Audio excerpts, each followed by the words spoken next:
1 after the case. No lunch.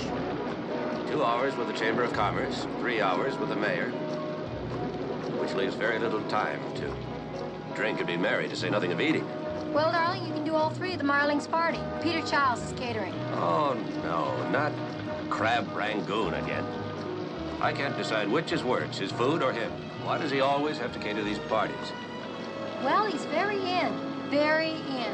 Maybe we'll be lucky. There might not be any food left. We're late enough. Oh, Mac, no. Looks like we're right on time. Not another robbery. Not tonight. Wouldn't be so bad if I wasn't always invited. They're getting full right now. This is not the first time this happened. Mr. Merriam.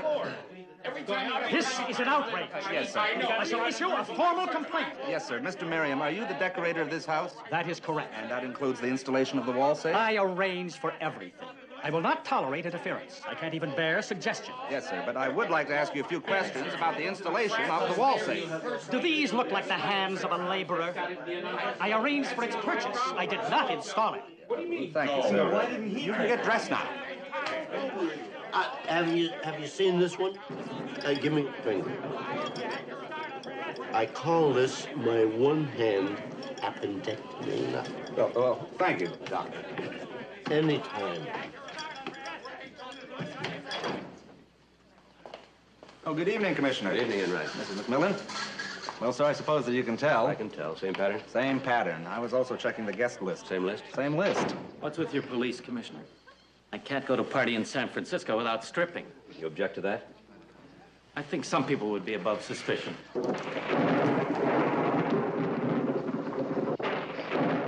Who's he? Edmund Lake, Matador, amateur. Oh, that explains it. You know, when I got here, he was chasing a redhead around with a cape saying that he wanted her ears for a trophy.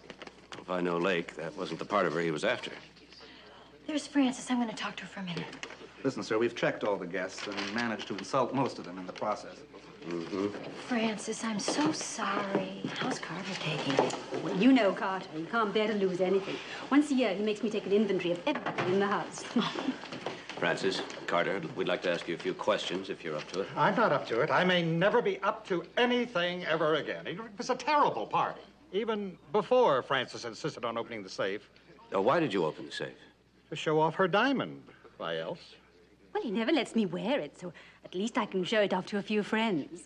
But when you opened the safe, the diamond was gone? But the case was there, but the diamond was gone. How many others know the combination of the safe? He's the only one. Well, I don't know why anybody would attempt a theft right in the middle of a party full of people. Our thief likes nothing better than performing before a crowd. It's part of his style and signature. This is the worst evening of my life, Francis, the worst. Oh, Peter, I thought you catered the Parkins party. They were burgled after dinner. Would you care for hors d'oeuvre, Mrs. McMillan? No, thank you. Commissioner, I believe you even missed them. Yes, we did. The worst evening in my entire life. Francis, I'm going home. The worst evening in his life. Come along, Sally. I want to show you something, and I want you to tell me that it's wonderful. I didn't know you had anything left. Oh, he only took the diamond. Just a teeny little thing. Oh. What do you think of it? Well, I like it. I don't understand it, but I like it. Oh, I don't understand it. Carter hates it because he doesn't understand it. But I don't think you have to understand something to love it. Don't you agree? Yes, I do. In this case, I do. I like it very much. You stay here. I'm going to introduce you to the sculptor. John Thomas. John Thomas. I want to introduce yourself. Sally McMillan. This is John Thomas Clark. How do you do? I was just admiring your work. It's always a pleasure to meet someone who does. I can see that gleam in your eye, John Thomas. Let me caution you. Don't propose anything unlawful. Sally's married to our police commissioner. Well, I must get back to dear old Carter. So, you really like my mobile? Yes, I do very much. Frances doesn't understand it, you know. She says she loves it, but she doesn't understand it. I really prefer Carter's attitude. He says he hates it. That's because he understands it. Well, you know, I've always been fascinated by mobiles. The thing that I don't understand is how they're done. You really must come by my studio one day. I'll show you exactly how it's done. I'd love to. John Thomas? I think that woman is calling you. Where? I have a little trouble with my vision. Oh, really? You'd never know it from your work. Oh, it's an asset. I can only see one woman at a time. You've been here all afternoon installing that hateful mobile. Now, please, can we not stay all night? Lanthy hates my mobile. That's because she understands it. Mrs. McMillan, I'd like you to meet Lanthy Sims. Lanthy, Mrs. McMillan is interested in art. Well, you've never introduced me to a woman who wasn't. Come on, John, let's go. I mean, the whole night has been a flop from beginning to end, and I've been absolutely assaulted by a policeman. First, go over and tell Frances that you had a good time, and tell her that you're sorry about her diamond. Well, I had a terrible time, and I'm not sorry about her diamond. As a matter of fact, I think it was the high point of this whole disastrous evening. Then lie to her. You know how you love to do that.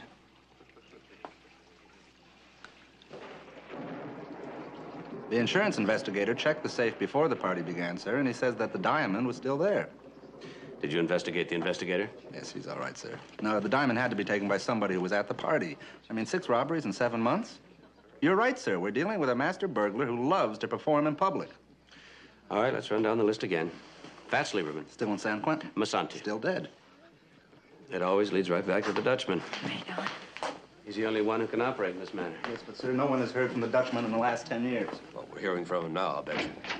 How many of these people were at those other parties? Well, by my accounting, about 65. It's the favorite after-dinner entertainment of the black tie circuit, only they're laughing less and less. I really didn't need to hear that. Well, you're lucky, Commissioner. At least you won't have to be here in the morning when the chief has to face the mayor and the press.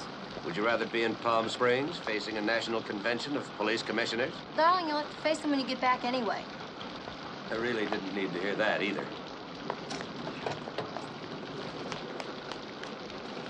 Good night, Enright. Good night. Have a good trip.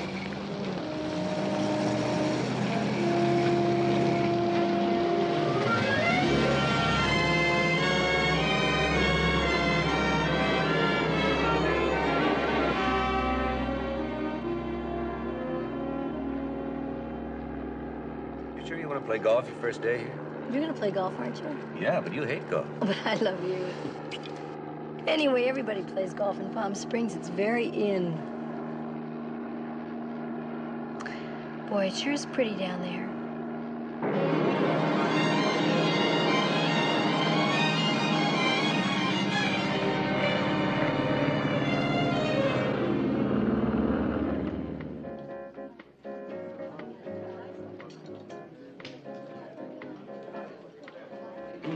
Good time.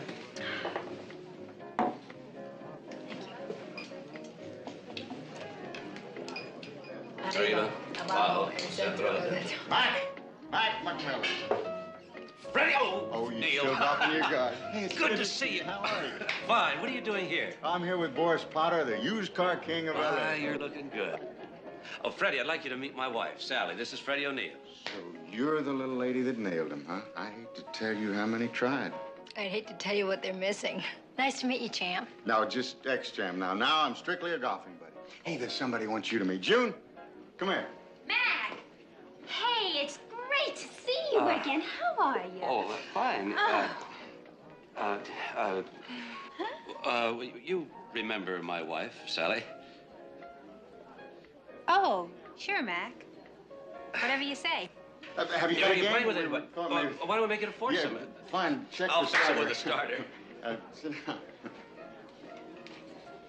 Hey, Alan, bring him over here, will you? How long are you gonna be here, Freddie? Oh, for a week. At least that's what the man says. What man? Boris, the used car king. Oh, you work for him. Well, in a manner of speaking, I golf with him. Oh, he's your friend. No, I wouldn't give him the honor of calling him my friend. I don't think I'm following this conversation. Well, haven't you ever heard of a golf bum before? I know a tennis bum. Is that the same thing? Well, something like that, yeah. Except usually tennis bums have been champs at tennis. Now, a golf bum can have been a champ at anything. I'm a boxing champ who works the golf circuit. Works it? Yeah, that's right. I go from watering hole to watering hole, wherever a guy's willing to pick up the tab for a weekend or a week. he gets to introduce the champ as his golfing buddy, and I get to stay in the best hotels, plus a little cash on the side. I do all right. Oh. It isn't as degrading as it sounds, really, sweetheart. I'm a trophy to them, I know that. But they need a trophy, and I need the bread. We're all set. Be off time. You still a big knocker? Well, we'll see. Okay. Sounds like hospital talk to me. Listen, June and I'll give you 3 strokes a side with just at the end of 9, maybe $20 Nassau. Good.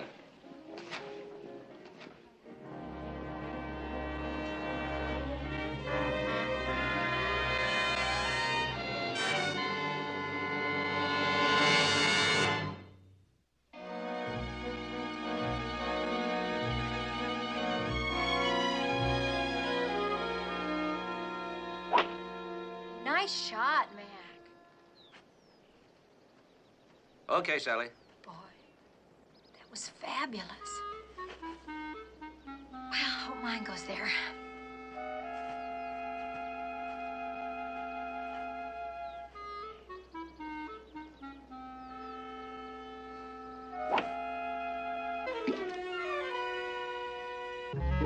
Oh. Listen, I think I'll walk. Okay. There's nothing lonelier than the game of golf. Would you believe she's been taking lessons? Not only that, she's improved. Hey, I've been reading about that jewel thief of yours. Sounds like you got yourself quite an operator. Yeah, he's good, all right. Have you been able to trace any of the loot? We checked every known fence. All the diamond cutters are just about decided. He's cutting them himself. Right, could be.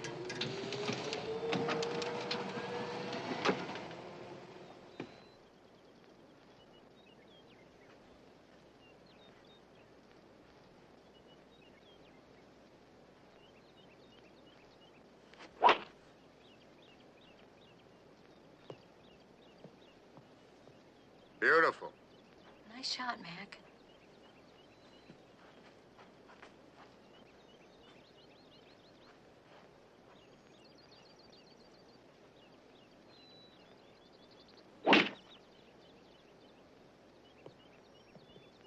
Nice. Ready.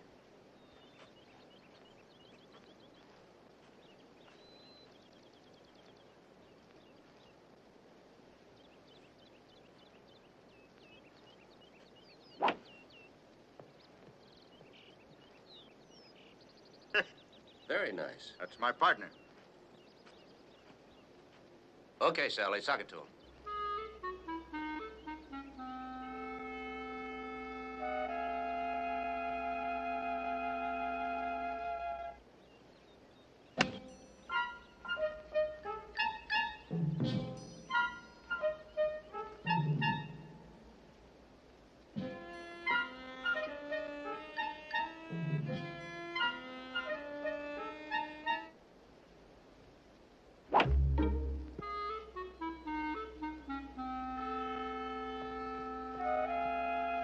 Played that just right.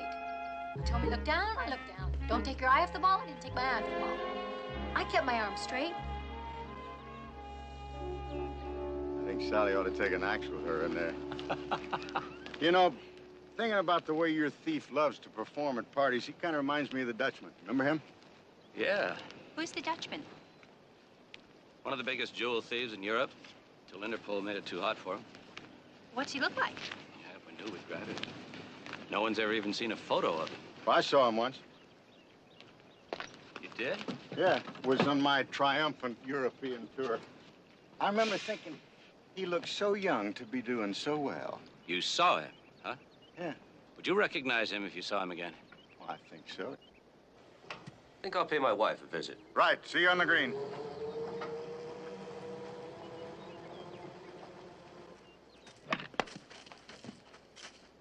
Sally, Oh, Mac, you're gonna love it here. It's so secluded. here, let me show you. You better stand a little closer. I am standing closer. Can't get any closer. Well, the golf pro always does when he teaches me. I pay for that? Darling, it's worth it. I couldn't even get into the trees before he began. Standing so close. Right. Okay, now look. Like that. See? Oh, I get it. Sally, Yeah. You know how you've always wanted to show off the new house? Mm-hmm. Well, how would you like to give a party? I mean, a really posh party. Invite the prominent. All 65 of them, and their diamonds. What are you up to? Oh, nothing. Oh, nothing. Freddie thinks he might be able to identify the Dutchman. You're kidding, Freddie.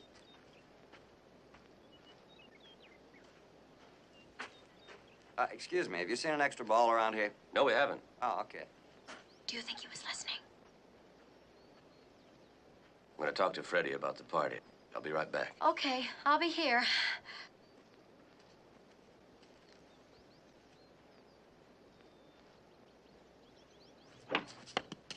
Oh. How's Sally? Oh, she's having a wonderful time. Say, Freddie, we'd like to give you a party in San Francisco. Invite some of our well-jeweled friends. The kind of a party that someone like the Dutchman couldn't resist. Are you free? Sounds like a ball. Mac, look out! Look out!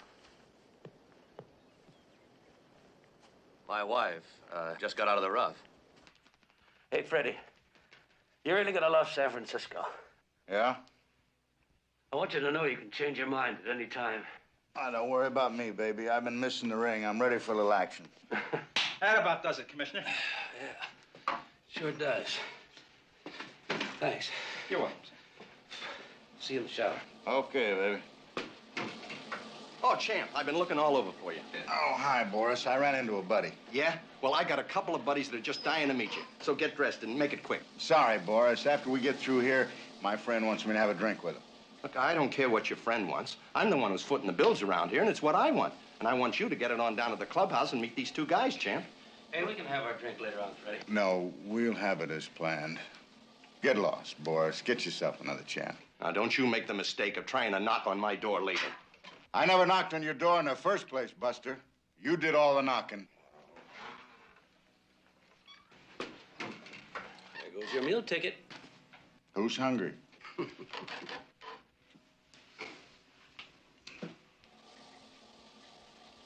Since when you start hanging around with police commissioners, Freddie? Well, Mac wasn't always one. He just got to be one somewhere along the line. Huh? How come you? Well, I've met a lot of people in my time, and I got a memory for faces. Oh, I gotta tell you, Boo, that's the worst massage I ever had. How do you keep your job? Just another pretty face. Oh. Okay, Johnny, take your break now. Right.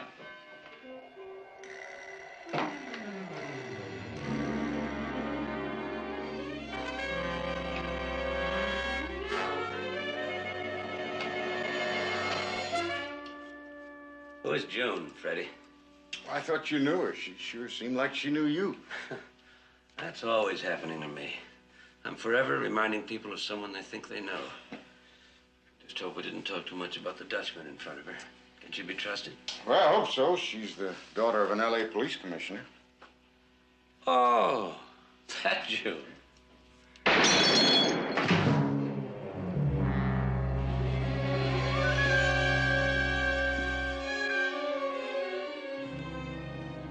Enemies, Freddie? I didn't think so, but that would indicate yes. The sooner I get you into police custody, the better I'll feel.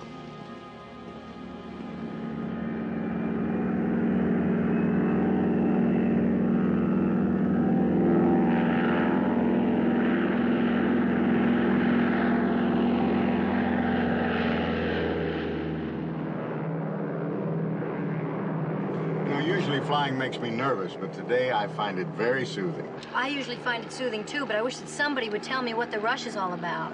It's important to get Freddie to San Francisco as quickly and as safely as possible, that's all.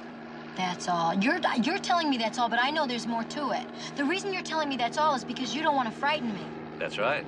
Because when I do tell you, it does frighten you. Somebody's trying to kill us. No. Well, I feel better already. Somebody's trying to kill me. Mac? You're frightened. Well, why would anybody want to kill Freddie? The Dutchman.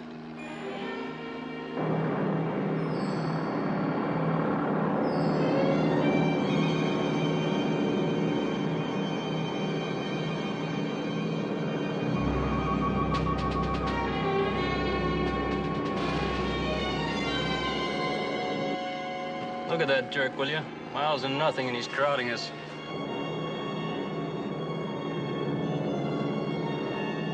Hey, Red Baron, whoever you are, you're crowding the airline. Watch it.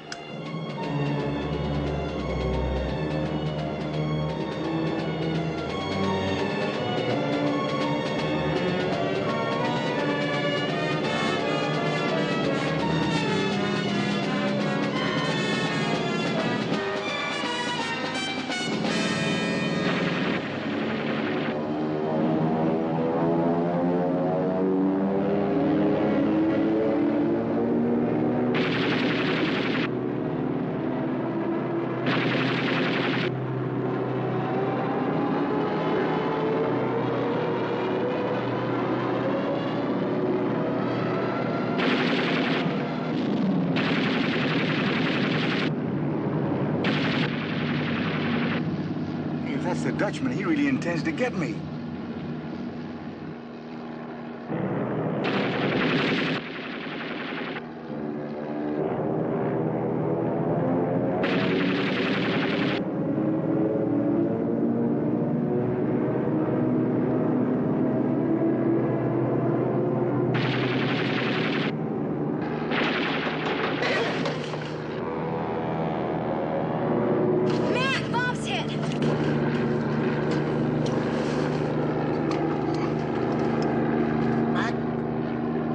Fly this thing?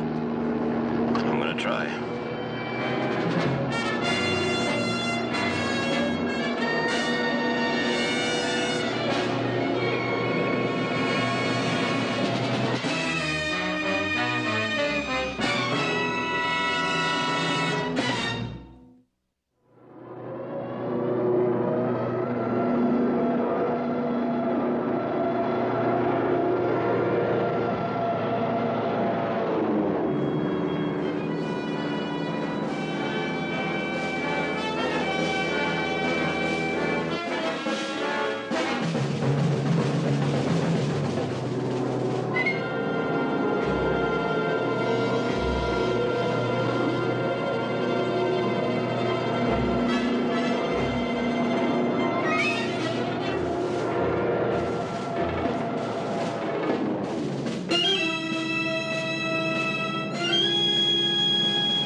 See the Red Baron. Maybe we lost him when we went through those clouds back there.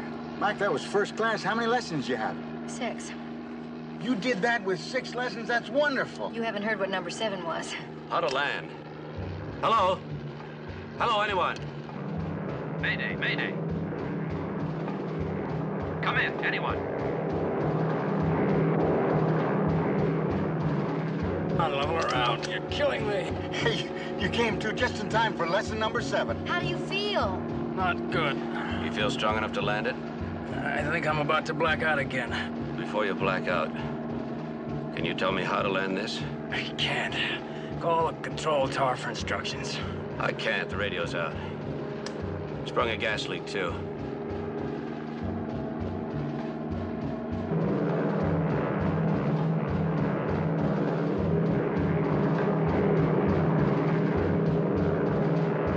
We'll have to land it. Somewhere.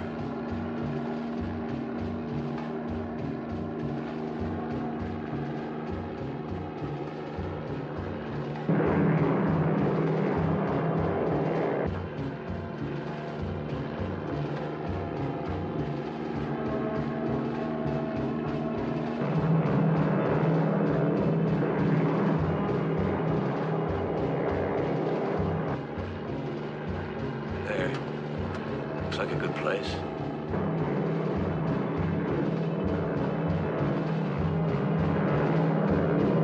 Here, Sally. Read me the checklist. The checklist.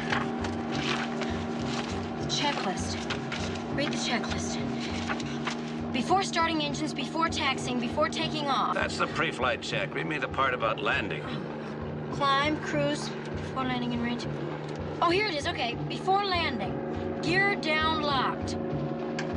Gear down.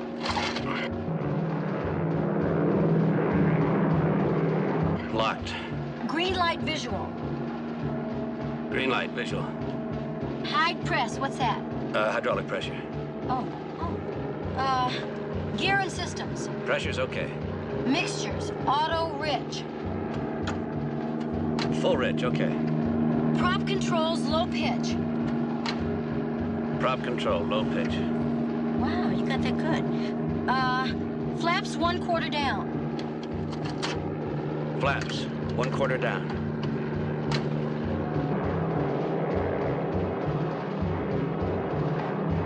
No smoking sign on. Oh, Sally. You said to read the list. It's right here on the list.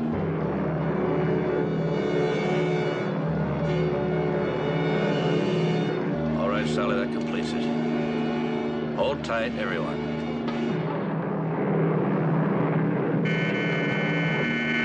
What's that? Red light. The landing gear is coming back up.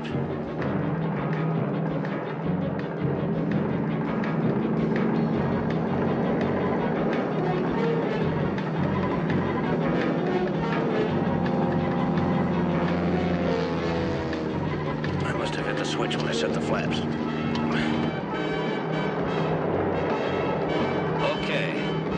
Landing gear down, green light on. Here we go.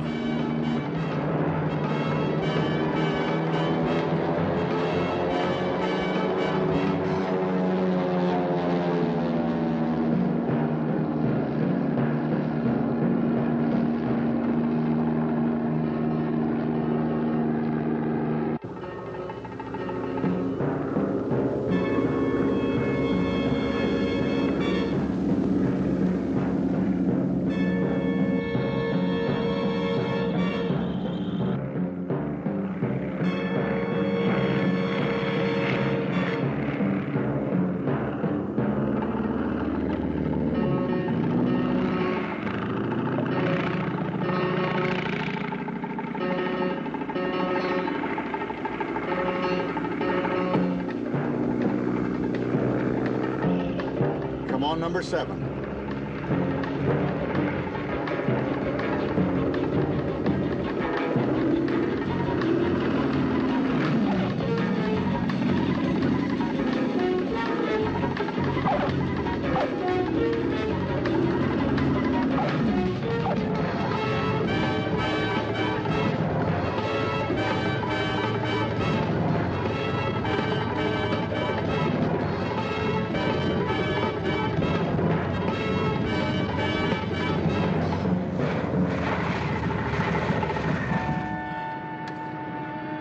Mac, that was fantastic.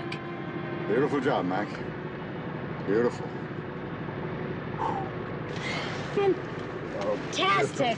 Beautiful. We made it? Yeah, how do you feel? Can't be better. I don't suppose we made it to San Francisco. Not quite.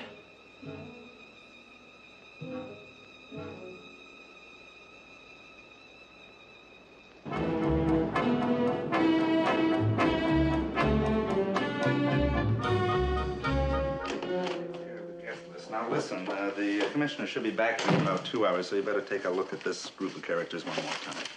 Okay, I'll get right on it, Sarge. Yes, Ann? It's the commissioner on line 4. Thank you. Hello, sir. Yes, sir. What? You landed where? You landed the airplane. Well, wasn't that dangerous, sir?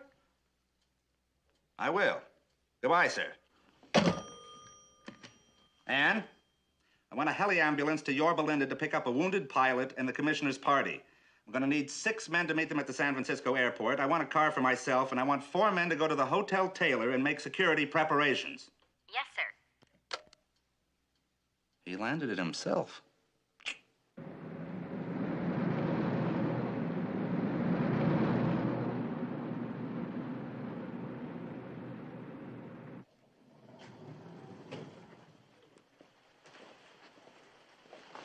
Now, what about the plane? All we know is that it was a stolen plane, sir, and that they deserted it in the desert. Well, it ain't much, but it's safe. Sure, baby. That's what my manager said when he arranged my last fight. You mean with that kid called Clay? Right. Well, I'll try not to lead you into a mismatch, Freddie.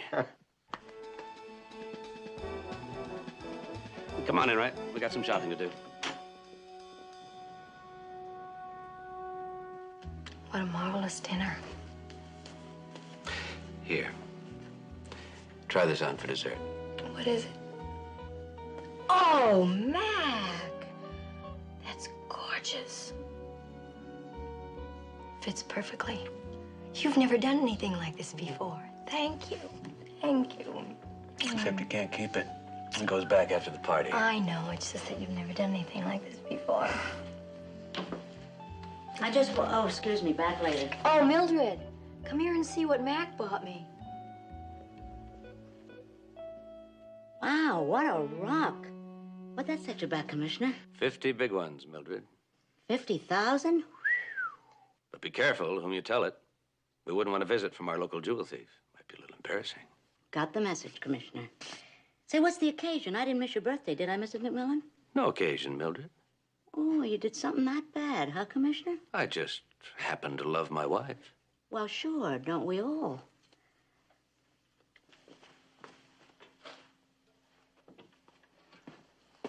Five, 4, 3, 2.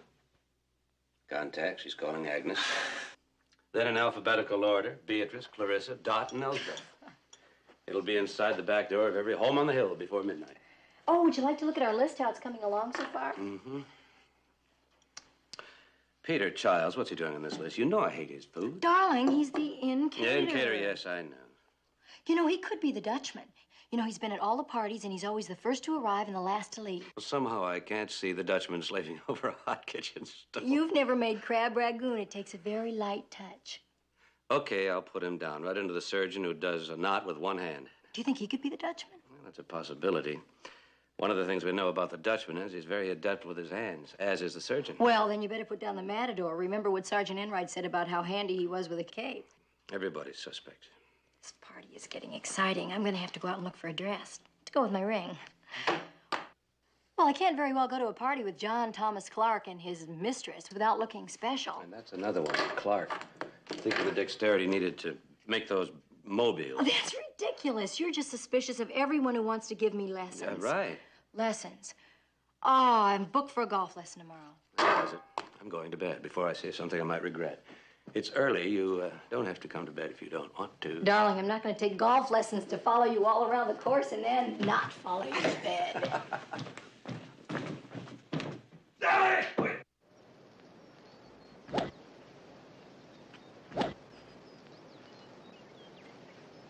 Okay.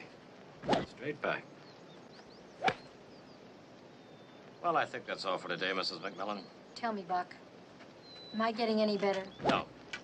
I'll see you on Thursday. Yeah, thanks a lot. All right. Good. Good, Ms. Wilson. Fine.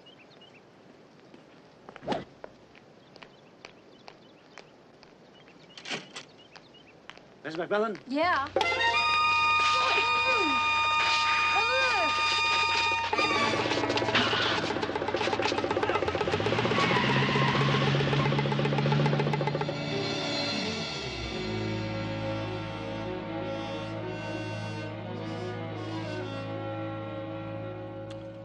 It was found on the windshield of her car, sir. We also found the car that they used. It was stolen. No fingerprints. We're checking with our underworld contacts, sir, but again, so far, nothing.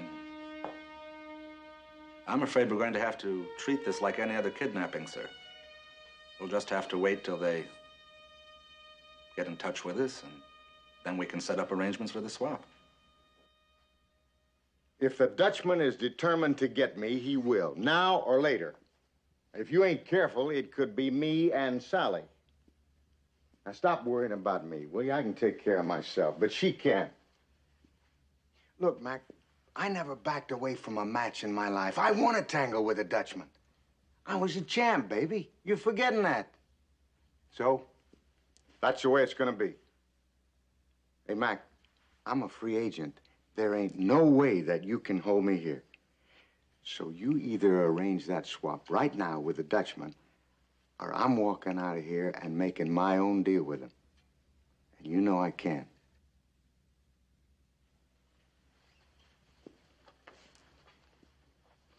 Look, I want that lady of yours back where she belongs. I don't like the company she's keeping right now.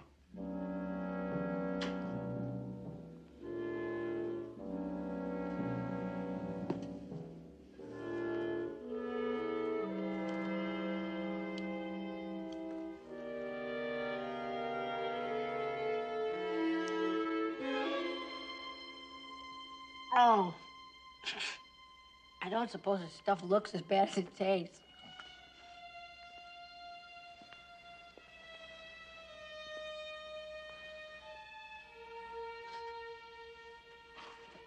I know you're there. I can hear you breathing. How long is this silent treatment gonna last, anyway?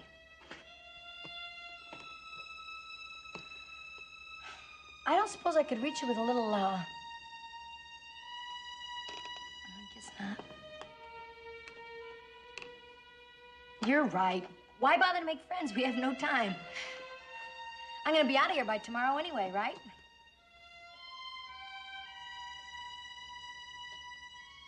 Right? Hello?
Thanks, Freddie.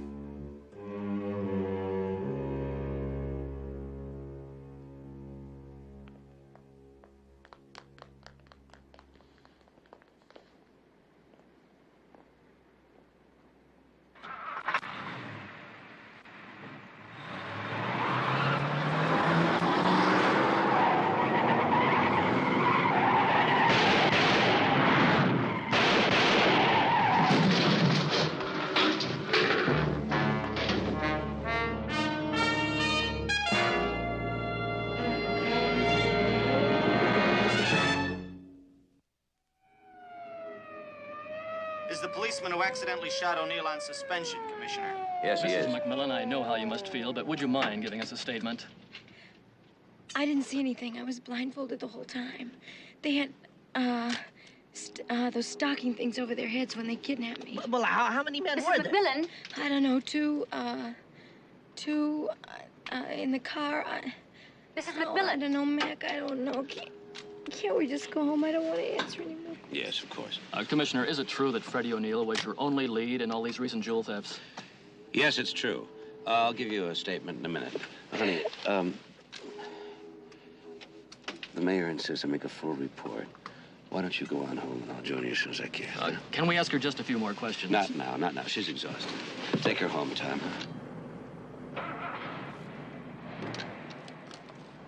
what about O'Neill? Did he agree to the swap, or was he forced into it?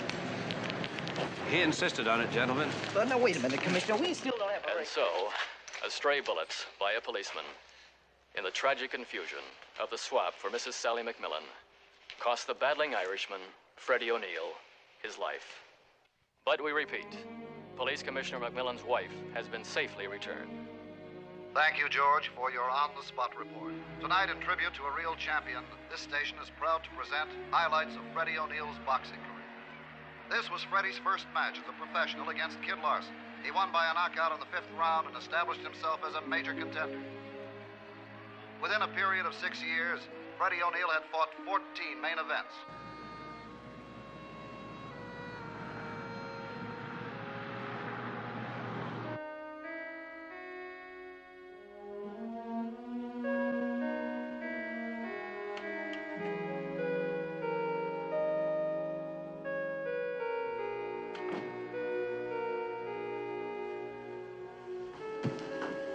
Hello, Mildred.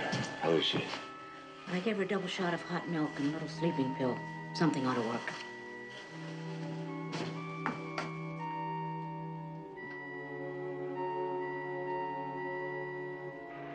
Freddie's fans will remember his bout with Vic Armstrong when he scored a spectacular knockout in the 7th round and earned him the shot at the middleweight championship.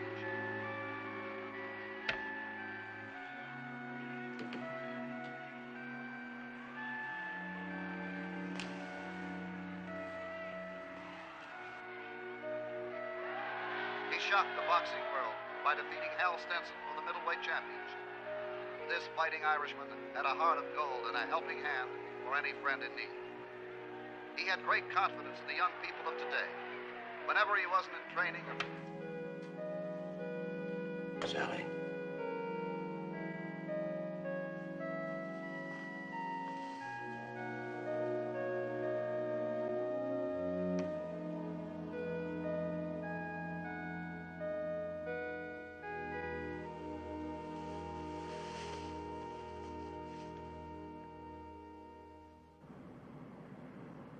And try Mrs. McMillan for me again, will you please? I just did, sir. The line's still busy. And that's with 2 phones in the house. She slept all night. She's been talking all morning. I haven't even had a chance to talk to her. Keep trying, Ann. Oh, thank you so much. If you just give me your number, maybe I could call you as soon as the arrangements have been made. All right. Thank you very much, sir. Goodbye. Oh, more telegrams. How many people do you suppose the Irishman knew? Incredible. Who do you suppose they all are? What do they do? Well, this one is signed Sugar LaLure. I can guess what she does. I think they'll all be at the funeral? Well, sure. Everybody loves a fighter. There aren't many left today. Poor Freddie. He certainly did die the way he lived. I wish there was something I could do for him to really thank him. Well, he'll have a nice funeral. And that's all any Irishman asks of life. Mildred, that's it. We're gonna have a wake. A real Irish wake. And we're gonna invite all of Freddie's friends. All of them? Even Sugar LaLure? All of them. They were all friends of Freddie's, and he would want them there. Listen, Mrs. McMillan, I spotted some pretty well-known gamblers in there and some out-and-out gangsters. Well, any friend of Freddie's. Miss Commissioner McMillan, please. Well, we're not going to put out that silver we polished. Oh, yes, we are. It's going to be a very elegant wake. Yes, Ann. Mrs. McMillan on 3. Thank you. Hi, honey. Hi, Mac. You wouldn't believe the telephone calls and the telegrams we've had about Freddie. How are you, okay? I'm going to be fine, especially now. I've come up with a lovely idea for Freddie. Oh? Mac, we're going to have a wake for Freddie. A real Irish wake, and we're going to have it at our house, and we're going to invite all of his friends. What do you think? Don't say no. Oh, no, I was just, well, you haven't really met any of his friends, you know. I know, but I've talked to most of them on the phone. The phone hasn't stopped ringing all day. Please, Mac? Well, that's not a bad idea. It's a good idea. Go ahead, begin making plans. Freddie deserves the best. Thanks, Mac. I'll be right home. I have something very important to tell you. And Sally, I think it's a great idea. I knew you'd be pleased, Mac. Bye. We may get our shot at the Dutchman after all. How's that, sir? We're going to have a wake for Freddie O'Neill. Oh. A wake? That's where the casket is open, isn't it?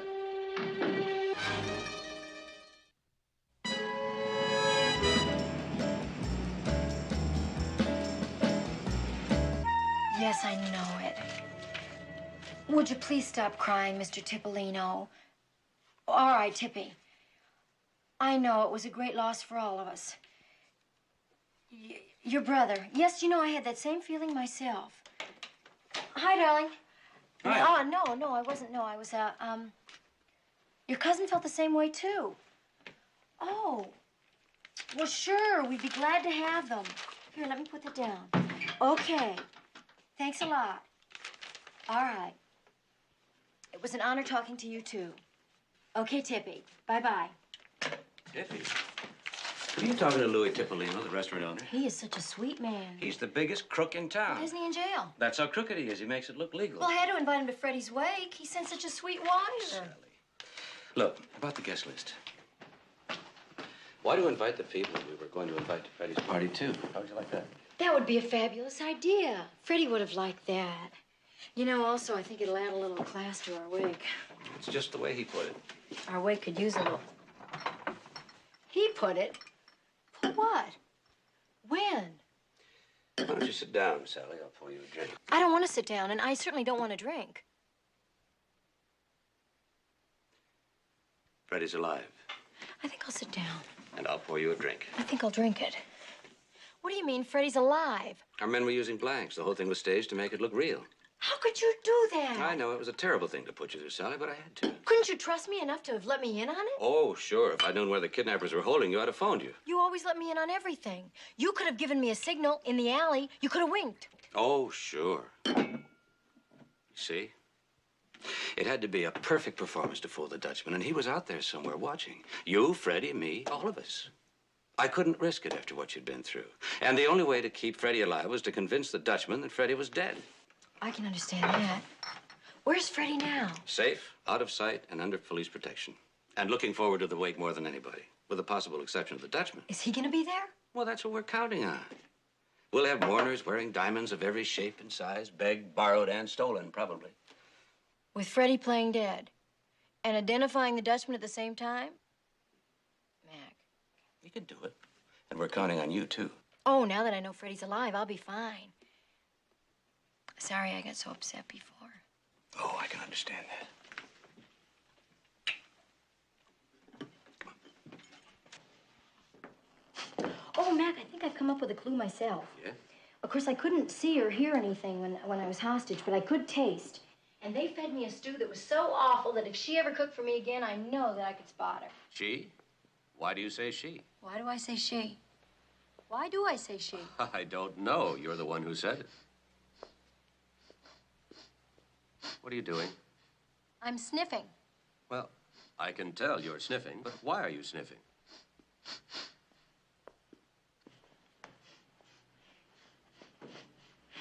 Perfume. There was perfume everywhere they took me. That's why I said she. Mac, that's it. The Dutchman is a Dutch woman. It's a possibility. Could you recognize that perfume? Odor, please, odor. It's unforgettable. I'll tell you another thing. I was very discreet when I was sniffing. I remember being very discreet. I'm almost sure that no one knew that I was sniffing. Aren't you proud of me? I've cracked the case. Yeah, well, it's a beginning. Your real work comes tomorrow night when you have to sniff your way through that wake. Oh, I can't wait to get a look at that woman that would wear that kind of perfume. Oh, her escorts must be drugged by the end of the evening. Maybe that's her technique. How would you like to see a little bit of my technique? Kate? Hey. How are you? Oh. Let's see. Ooh, it looks so confining. Well, it's soft. How about one for the road, Freddie? Oh, yeah. Hey, do you think you could figure some way to slip me a couple of these while I'm on the road? Well, this is something I never thought I'd see. Well, it ain't bad. A lot more comfortable than some beds I've been in. I think you look cute. I bet you say that to all the corpses. She does. Except this is the first time a corpse has talked back. Are you really comfortable, Freddie? Yeah, except I don't know why I had to come in the formal. Oh, that was my idea. Lie down. I'm a little nervous about that mirror. Well, I think it's great. I can see practically the whole room. Sure, practically the whole room can see you. What if they catch you breathing? That's why I brought some extra flowers to put all over the top of them. Then I'm going to take these candelabra and put them in close so people can't get close. Good idea. I counted the silver, and I'm going to count it again when the evening's over. Here, Sally. Gotcha. Ready, Freddie? I hope you're not allergic. You can't call me canvasback now. This is one fight you lost. Hold on. What do you think? Do I get up when the bell rings? You know what? I think it's gonna work. Can't even tell he's breathing.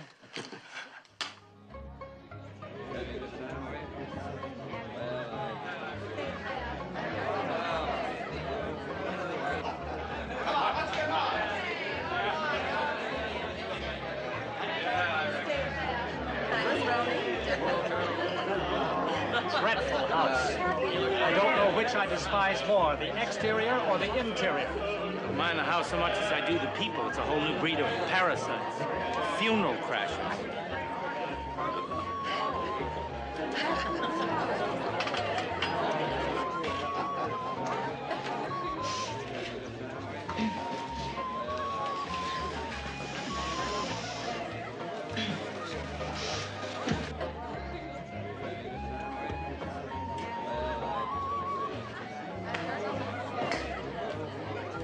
Any luck?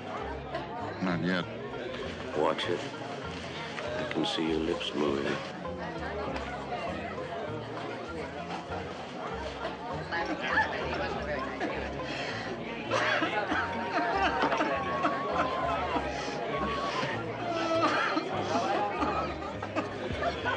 You still don't think this is such a good idea, boss?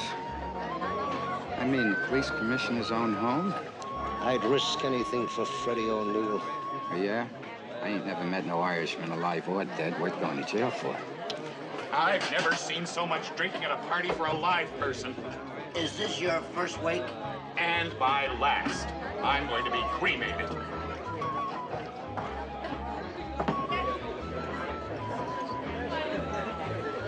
Oh, ladies, be sure and try the crab rangoon. And you there, speed it up with the coffee.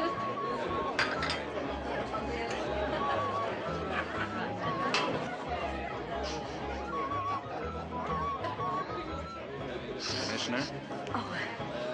I'd like to take several of these characters in for questioning right now. I know what you mean, Henry. Looks almost as good dead as he did alive. He looks better.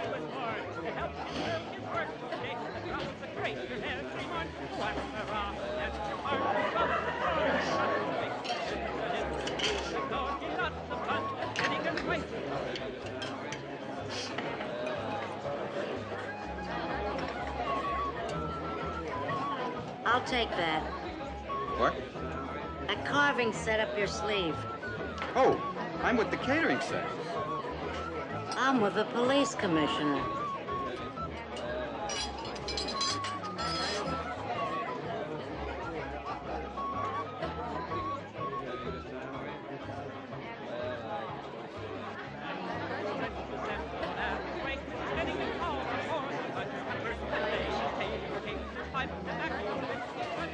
Was he anyway?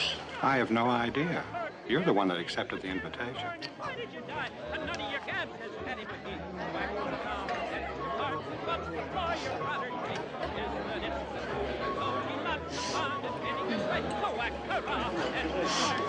It's me. Oh, hi, Mildred.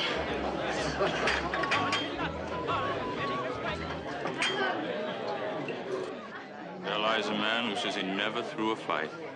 To Freddie O'Neill. A fake and a fraud.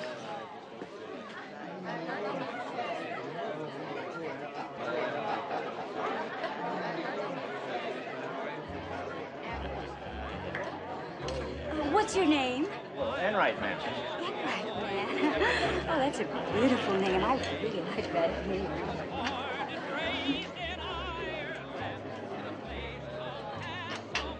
Good evening. You ever seen how far past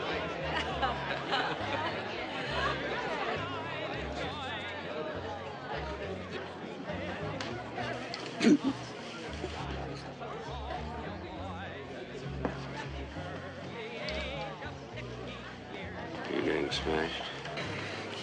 No. You're fogging up the mirror. Any luck? Still sniffing. Well, you're ready. You're ready. You're a beautiful boy. Movies, Las Vegas, you name it. Hey, Mac! Mac, remember when you said anytime I need a favor? Listen, you're really ready. You know, I don't want to coerce you.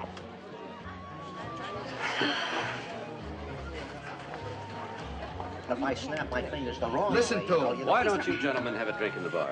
Oh, anything you say, Commissioner. Excuse me, but where do I know you from? Well, I've been working on this picture at Universal. This party's worse than yours. I agree. Mrs. McMillan? Sally, you really must do something about that cold. Oh, Francis, it's just one of those 24-hour bugs. I'm sure it'll be gone tomorrow.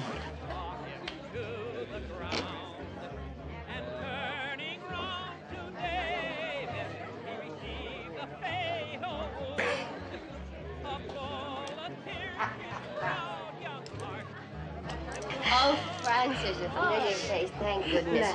Isn't this the most ghastly party you've ever been in? And the people here. You know, there's this one dreadful woman who goes around sniffing. Has she sniffed you? Yes. Well, you know, anytime you accept an invitation to a police commissioner's home, you have to be very careful.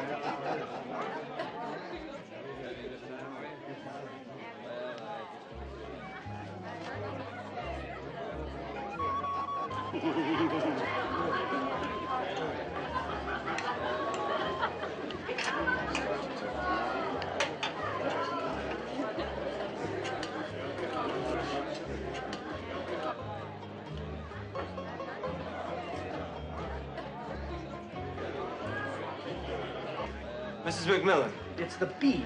I never hoped I'd be lucky enough to find my hostess and all this. She's the hostess of this thing? Lamphy. Oh, that's okay. I agree with Miss Sims. This is a terrible party. Well, not really, as wakes go. Well, couldn't we go, John? You'll have to forgive Lamphy. She's not at her best at parties, or anywhere else for that matter. Well, I think you forgot one thing. Always living in the past, Lamphy. I hope you haven't lost your interest in mobiles, Mrs. McMillan. I'd love you to come to my studio tomorrow if you can get away. I wish I could get away right now. Well, I think we could arrange that, too.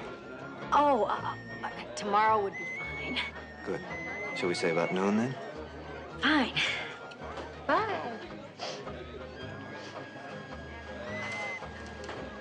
Now watch. Doctor, you're not doing your good old one-handed knot trick again, are you? But this gentleman begged me to show it to him, Commissioner. He did? Did I hurt you, fella? What's the matter? How could they be, Francis? Your ears are pierced. You're telling me! I told you this was a bad idea. Okay, let's go. Hold it, everybody! Hold it! Everybody! Enright, lock the doors. All right, quiet. Just a minute. All right, everybody. The ladies will go upstairs, please. The gentlemen will stay down here. We know the procedure, Commissioner. Matt, what is the procedure? Procedure? After a fruitless search and a dismal failure, and after the Dutchman has been victorious again, we are going to get smashed.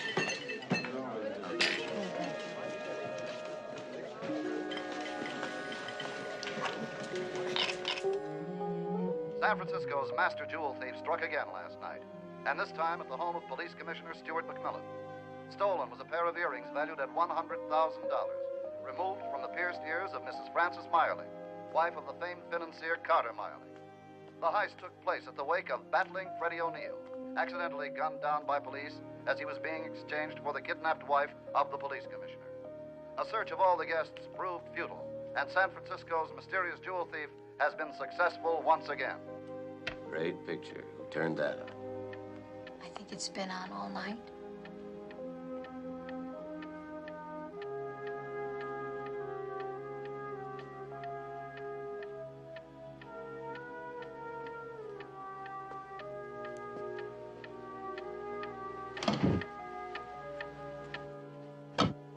Oh, that's better. I'll set it later. Oh, Should I bring either of you, you'll pardon the expression, something to eat? Oh, that's where the ice pack is. I was bringing it to you. Oh, never mind. I think if I just sit down, that ought to do it.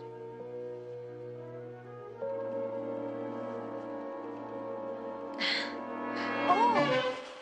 I was watching The Late Show. Excuse me. Goodbye, Doc. Good heavens, I'm late for surgery.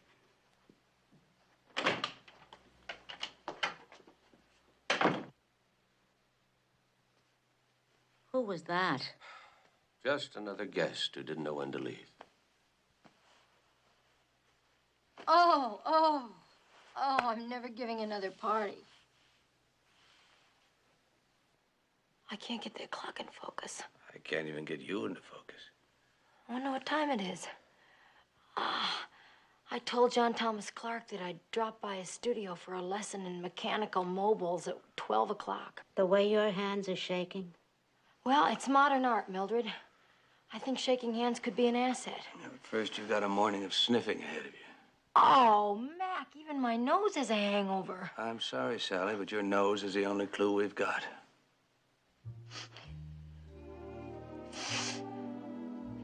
No, this isn't it. Madam, if you could just be a little more specific. Well, that's all I can tell you. You know, you've already sniffed $30 worth. Mac? Find it? No, darling. Could you please pay this lady $30? Oh, hi, Mac. Hi. Oh, well, seeing it's you. We're such old friends. No charge. Has she always been this reasonable?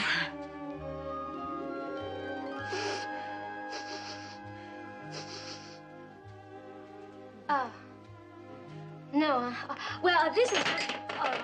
I'm sorry. This is very new and quite unique. I'm not the regular girl here, you know. No, this isn't it, but it's very nice. Do you have anything else? Just a moment. Here, try these. Oh, this is very unusual. Here. Is it? No. What's this called? Oh, dear. That's my medicine. Oh. You know, maybe I should try to find you somebody with a little bit more experience.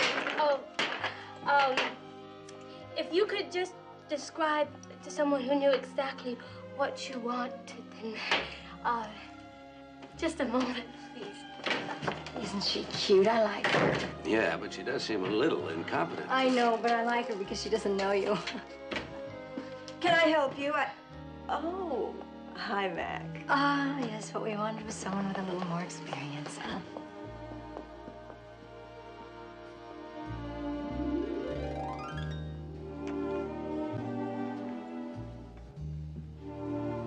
May I help you, sir? Oh, hello, Mac. It's nice to see you again. Oh, no, that's not for you, honey. Why don't you try some of this, huh?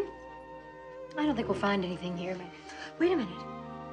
What is this? This is it. This is the odor. This is a man's cologne. I know. That's what's so strange. I thought it was a perfume. It turns out it was a cologne. I'll take that bottle, please. Charge it. We're onto something. Freddie. Freddie, wake up. Wake up. Oh, hi, Mac. Ooh, I wish I were dead. Well, I don't think I could live through another week. Here, smell this. What? You want me to smell like Bull Dunham? Bull uses this cologne, doesn't he? He did that day at the Springs. Do you know where he's staying while he's in the city? He said he was at Rocky's. Rocky's gym? Mac, is that the smell that Sally was looking for? Yeah, I think so. You think Bull is the Dutchman? No, he's not that bright. But he could be working for the Dutchman or something. I'll go over to Rocky. Well, you know, if Bull thinks that you're pumping him, he'll just forget how to talk. I'm going to tell him how thoughtful you were to remember him in your will. That bum after he insulted me at my own wake? Ow.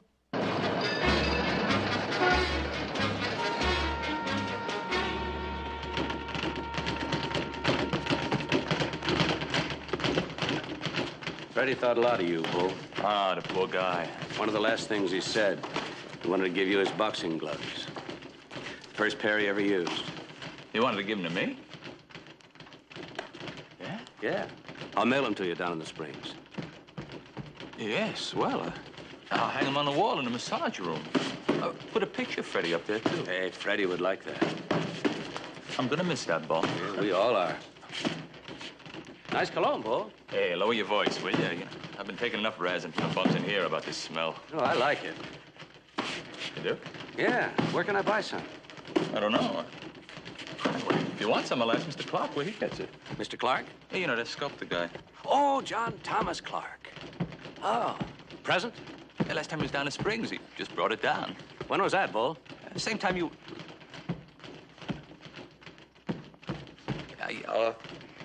what is it you want anyway, Mr. Commissioner? You know, Well, one of the first things I want is to put you under arrest, Bull.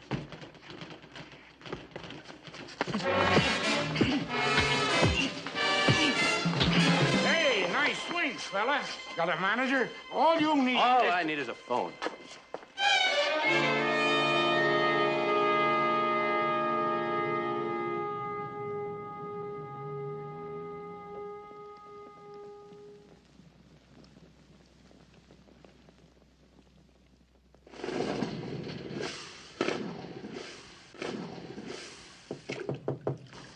Come on in, the door is open.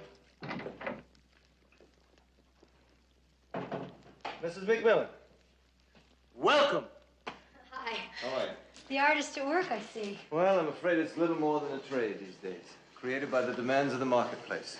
Art is nothing but a business. Well, a very good one for you. This is a fantastic studio. Yes, it is very well equipped. How do you like my latest monstrosity?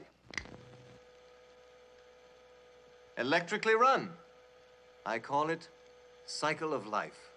The title alone doubles the price.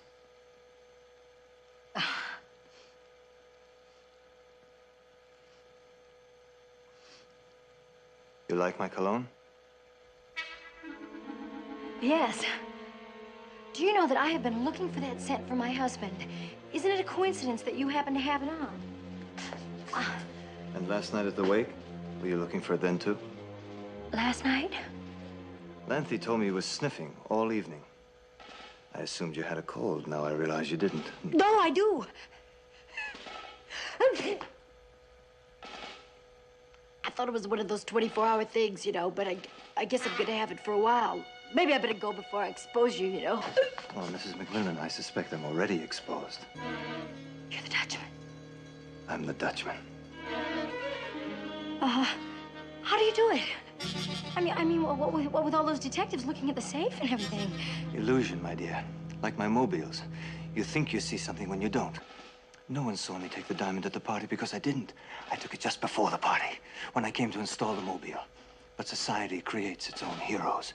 Everyone wanted to believe that I could open a safe in full view of a crowd. That excited them tremendously, and so they believed it. Oh.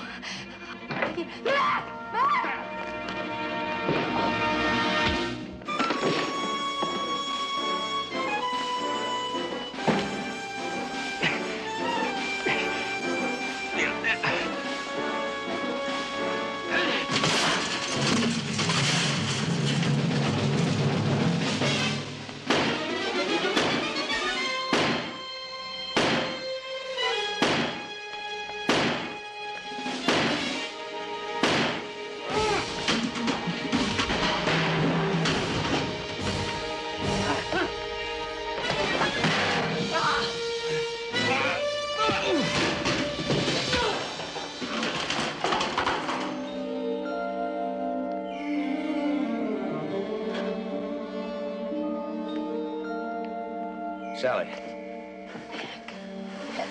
Oh, Mac the Dutchman.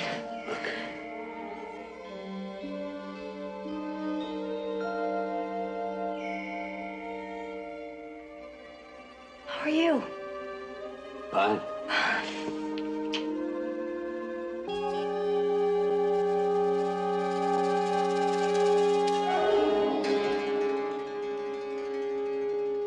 I'd like to shake hands with you, Freddie. I know what you mean. My hands were bandaged for a month after my fight with Stonehead Kelly. Oh, yeah? Stonehead Kelly? That's how I got the bandages. Oh.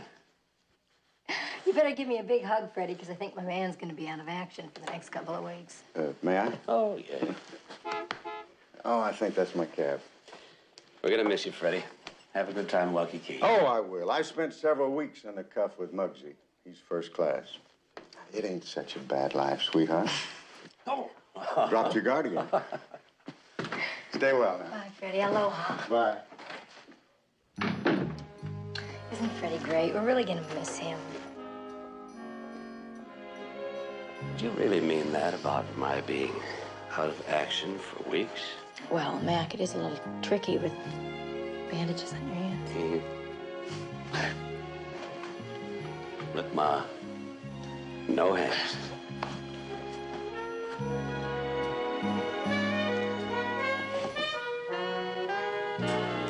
Looks good. Mm-hmm.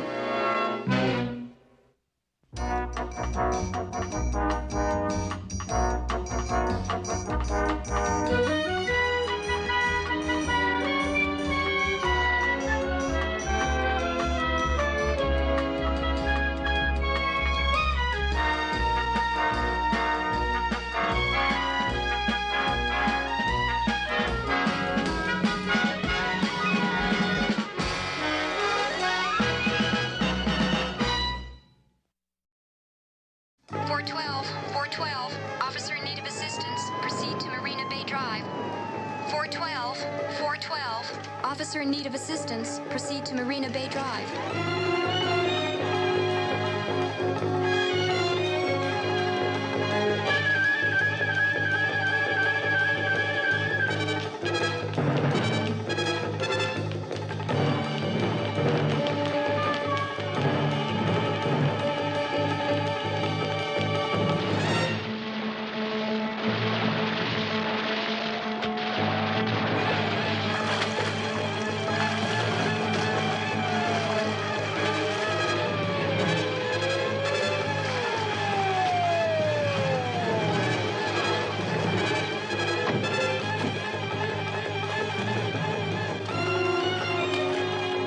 Come along.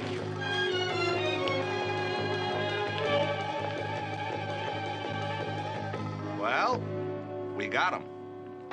Yes, we did. You're all wet, sir. Yes, we are.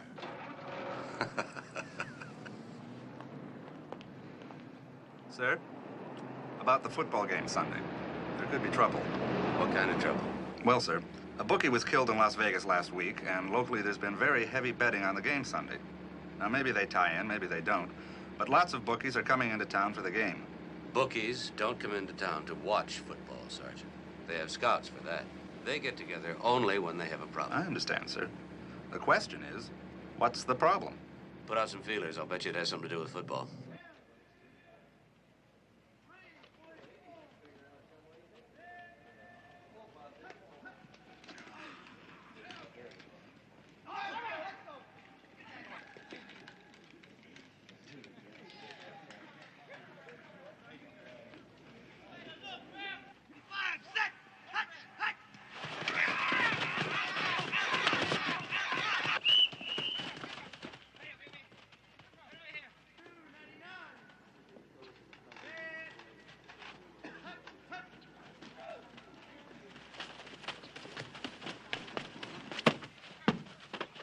Hello, ladies and gentlemen. This is Sandy King with another Hawk's Eye View, your inside pregame look at your team.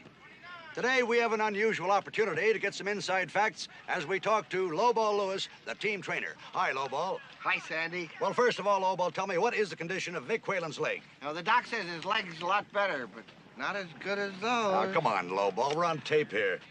I'm going to rewind this thing. We got to start all over. Oh, anytime. Ryan, I told you to keep these series of plays in order. What are you doing to me? Hi. What are you doing here? I can't coach the team with you standing around like that. Hello, Mrs. McMillan. Hi, Mr. Royce. Nice to see you. You too. You got a cigarette? No, I don't smoke. Neither do I. Now, Mrs. McMillan has come for that autographed football. Football? Oh, yeah, I gave it to that kid, Whizzer. You know the kid that hangs around? Hey, Whizzer! Whizzer! Do they bite? Only when they lose. Where is that kid? Hey! Who's got that special autographed football? Look around for it. How many white footballs have we got? Everybody, let's look for that white football. Coach, think that could be it? Yeah, that looks like it. Well, Oh, come on, Lobo, do you mind? We're trying to do a show here. Oh, sorry, but wow. Yeah, right, wow, right. Well, let's start over again. I see you found it. Yes, Father Monahan and the kids are really gonna dig this. Oh, Mr. Royce! I'll be right back, Sandy. Oh, you're beautiful, Lobo. You are beautiful. Did you get a chance to think over The that? answer is no, Lowball. I'm the owner and the manager of a football team. I'm not a benevolent organization. Oh, but I really need As it a this trainer, time. you make a great storyteller. Last time it was your transmission. The time before that, it was your grandmother. No, it's no story this And time. no loan either, Lowball. Mr. Royce, maybe I It's all right. This will only Look, take a can't minute. we talk What is about this, a this right- Chinese torture? No is no is no. You got a cigarette? Oh, sure, sir. Right here. Get out of here. You know I've given up smoking. Poor guy. I'm the poor guy. They're always hitting me up for money. Timber, Lowball, Vic Whalen, Sandy King. What am I, a money fountain? Well, see you later, Mr. Royce. Thanks a lot again.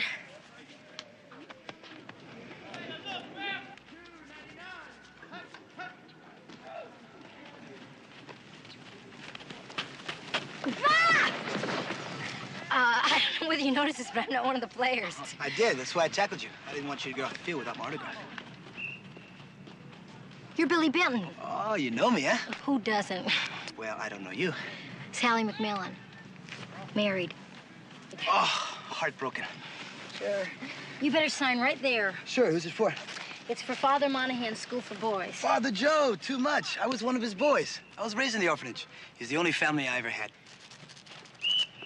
Hey, why don't I go with you when you deliver the ball? To the orphanage? Sure.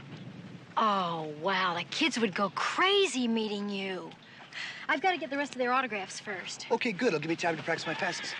Maybe next time you'll connect. Right.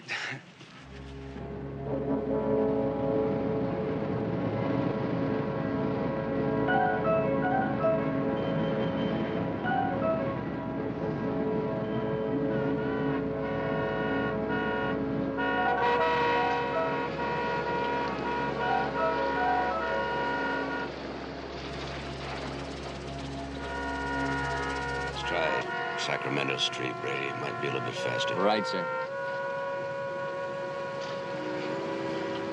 How far is Father Monahan's School for Boys, Brady? About 20 minutes by car, sir. 3 if you walk. I'll walk.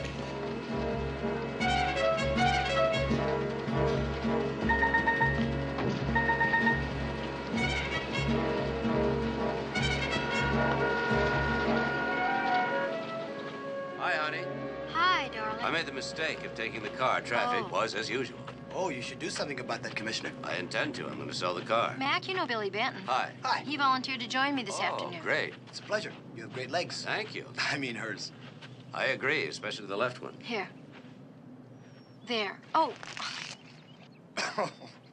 Well, I guess I've had enough to drink. sorry, darling. How'd you two meet? Oh, he tackled me. He tackled you. Well, I didn't know that she was married, and I didn't realize you were so big. Be careful now. Oh. You did that on purpose. I Me? know it. No. Oh, right in the eye. Now, that's what I like. One-on-one coverage. Well, every once in a while I get caught holding. But I get to pay the penalty. If I weren't in training, I'd drink to that. Why don't you eat to it? You could join us for dinner tonight. No bachelor wants to have dinner with a quiet, sedate, old, heavily married couple. Where? No matter how charming we are. Hey, Commissioner, that's not true. I'm aware of my reputation, but that only sells tickets. If I had my choice, I'd much rather be with my friends. There, I told you, so you're gonna have dinner with us tonight.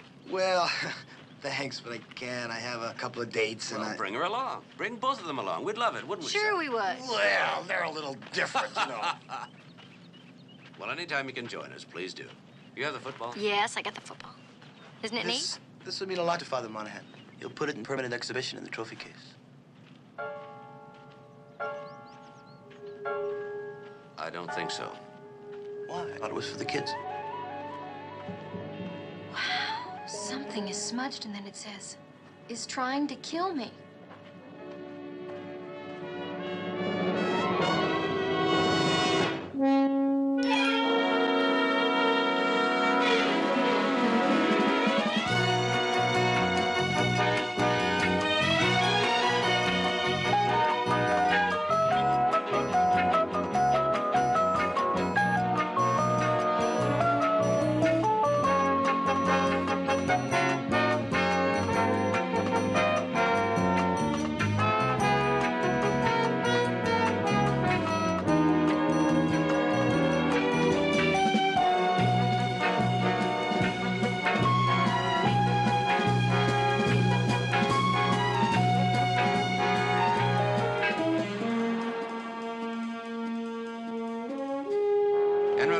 talk to the entire team one at a time. Now, Harlan Royce's name is above the message. Vic Whalens is below.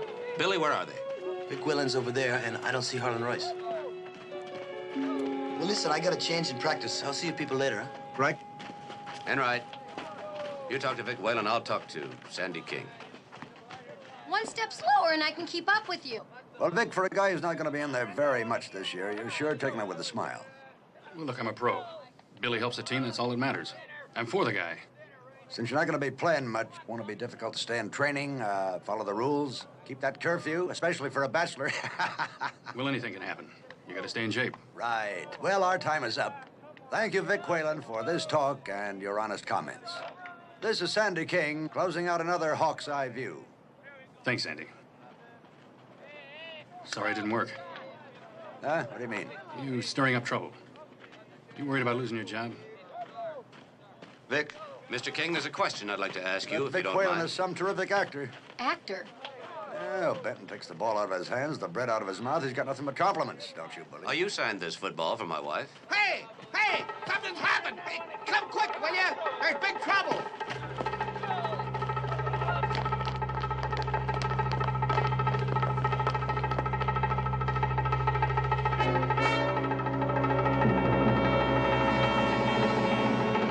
Mac, I think I'll wait on the field. Yeah, go ahead.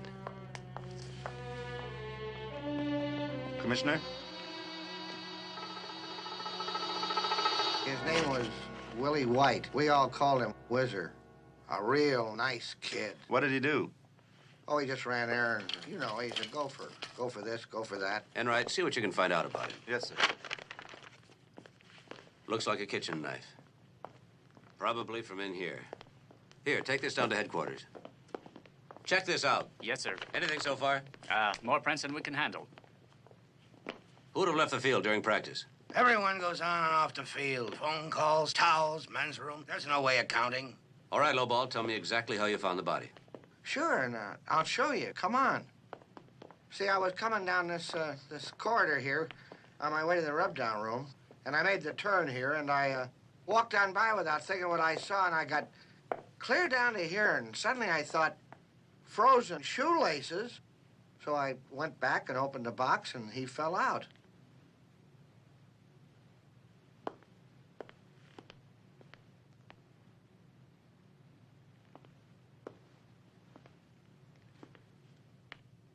You couldn't have seen any frozen shoelaces. The counter's in the way. Now, why did you open the refrigerator door? Well, I was looking for a soft drink, see, and sometimes they leave them in there. And they, I think they've, you know, mustard and ketchup, and I take them home. All right, Lowball, that's all. For now.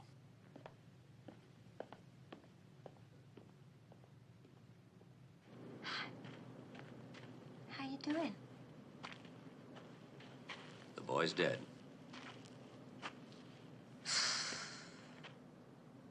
There's nothing as desolate as an empty stadium. It's like a big carton with 90,000 empties. McMillan! Why can't I leave the field? I gotta get the story in the air. You'll have to wait. We want to talk with you later. I'm a suspect. Everyone's a suspect. You worked on the city desk for over 2 years. You know how we operate. Stick around. Thanks a lot, McMillan. Can I go home or am I a suspect? Did you do it? No. Okay, then you can go home. No, I can't. I left my car at Father Monahan's. Well, then why don't you wait for a few minutes? We'll drive you over there. Okay. I feel like walking. I think I'll meet you in the parking lot. Bye, darling.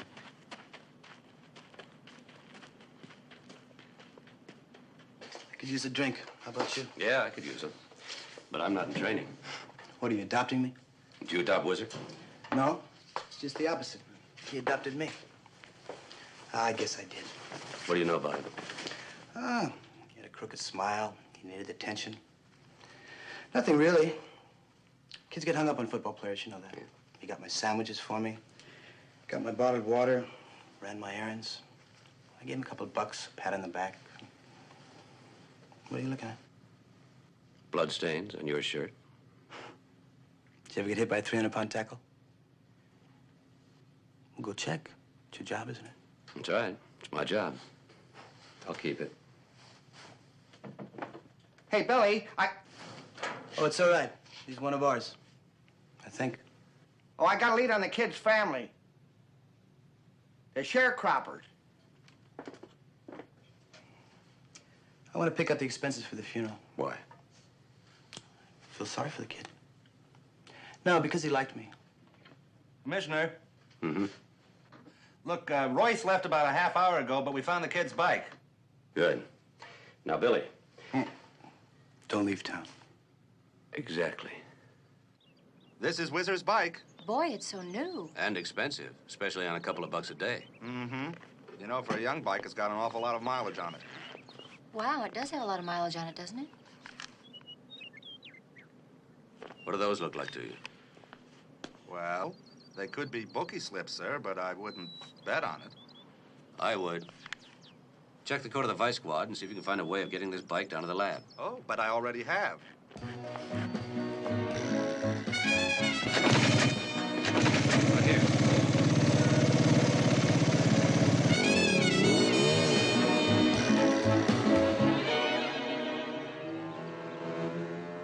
He's gonna go to the lab and end up in the hospital. If Whizzer was a bagman, What's a bagman? a bagman is one who collects money from the runners. What's a runner? A runner, Sally, is someone who collects money from the bettors. Maybe he was killed because he knew something he shouldn't. Like how the next game was gonna turn out. 4 days before it's played.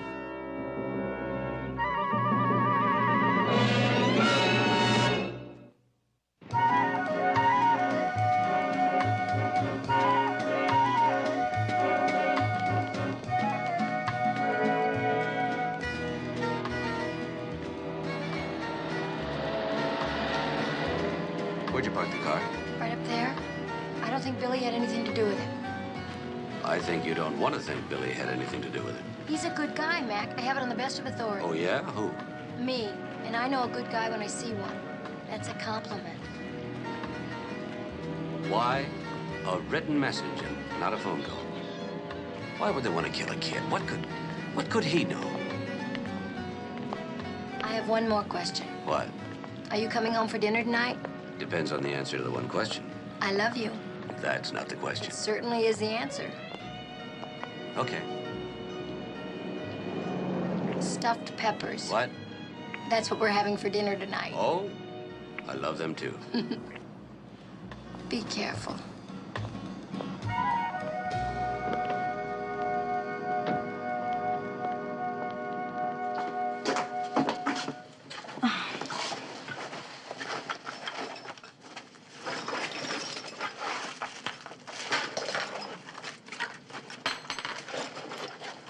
Hey, Mrs. McMillan. Oh, Mildred, is it good Home. to I see left you? my I forgot my keys keys inside at home. Both of us together. Well, it's a good thing we keep a spare one in the potted plant. That's for sure. I used it the other day. Listen, I have good news. I just saw Al about placing a bet on the Hawks. You're not supposed to bet with a bookie, especially not Al. Mac just got him off. Yeah, but with Al, we only have to give 6 points. Earlier this morning, it was 15. That means the betting odds have dropped. Really? Yeah. Here, we look for that.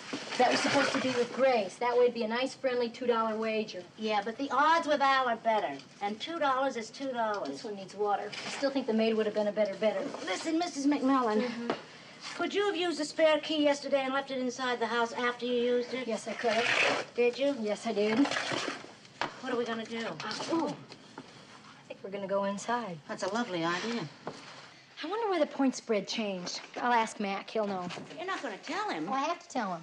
Well, if you tell Mr. McMillan that the odds are changing, he's going to figure out that I'm placing bets. And betting's illegal. I'll tell him without incriminating us. How?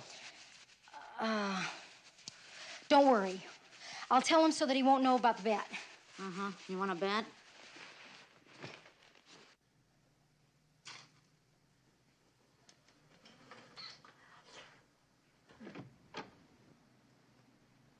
Hi, honey. Concocted for your pleasure. I hope it pleases you, my lord. Taste this. Why? Because I think you're trying to poison me. There's no other explanation for this preamble you just delivered. I have something to tell you. What? But I'll only tell you if you promise that you won't ask me how it is I know what it is I'm going to tell you. Okay, how do you know? I'll ask you before you start. I can't tell you. I don't want to hurt an innocent party. who isn't very innocent. I'll drink to that. Arriba. Arriba. Abajo. Abajo. Al centro. El centro. El dentro. El dentro.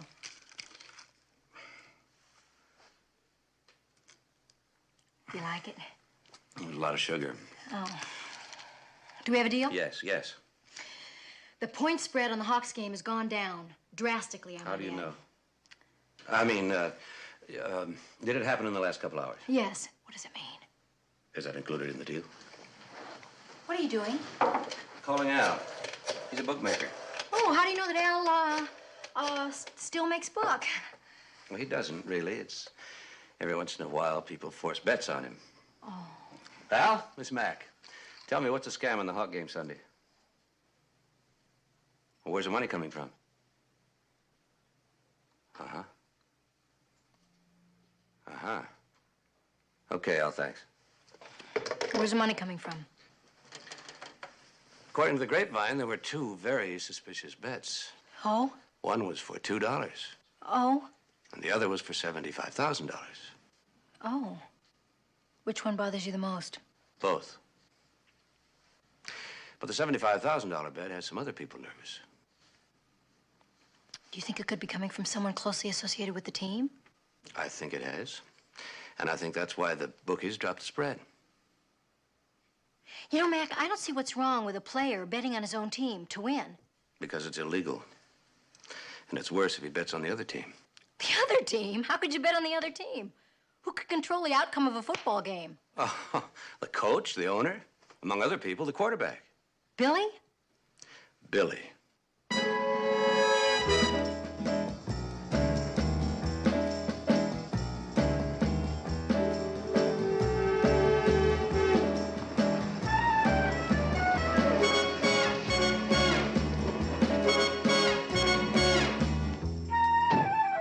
Commissioner Wizard didn't have a police record.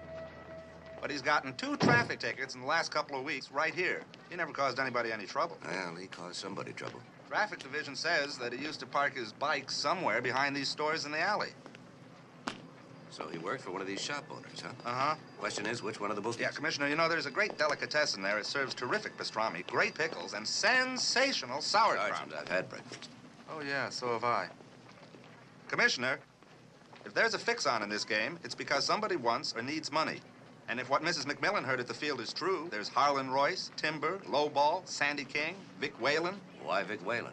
Well, Billy took over his old job. Oh, yeah. Anyway, there's that great deli over there with a fantastic pastrami, the great pickles, and the... sensational sauerkraut, and a corn stamp shop, and a pet shop, and a barber shop, and a ladies' lingerie. You ever been in there? Hmm? Ladies' lingerie shop? No, no, the barber shop. Oh, no, sir. You take that. Commissioner, if I'm going to go in there and try to get information without seeming suspicious, I got to get a haircut. Mm-hmm. Well, I don't need a haircut. But if I may be so bold, sir, you could. I couldn't. Sally would divorce me. Why? She cuts my hair. But I get my haircuts from old Vern. Now, what's old Vern going to say when I come in a couple of weeks with a different haircut? I just can't hurt old Vern. I can understand that. Thank you, sir. I'll see you after I get my haircut.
Your hairdresser's name is George Harvard. It is? My card.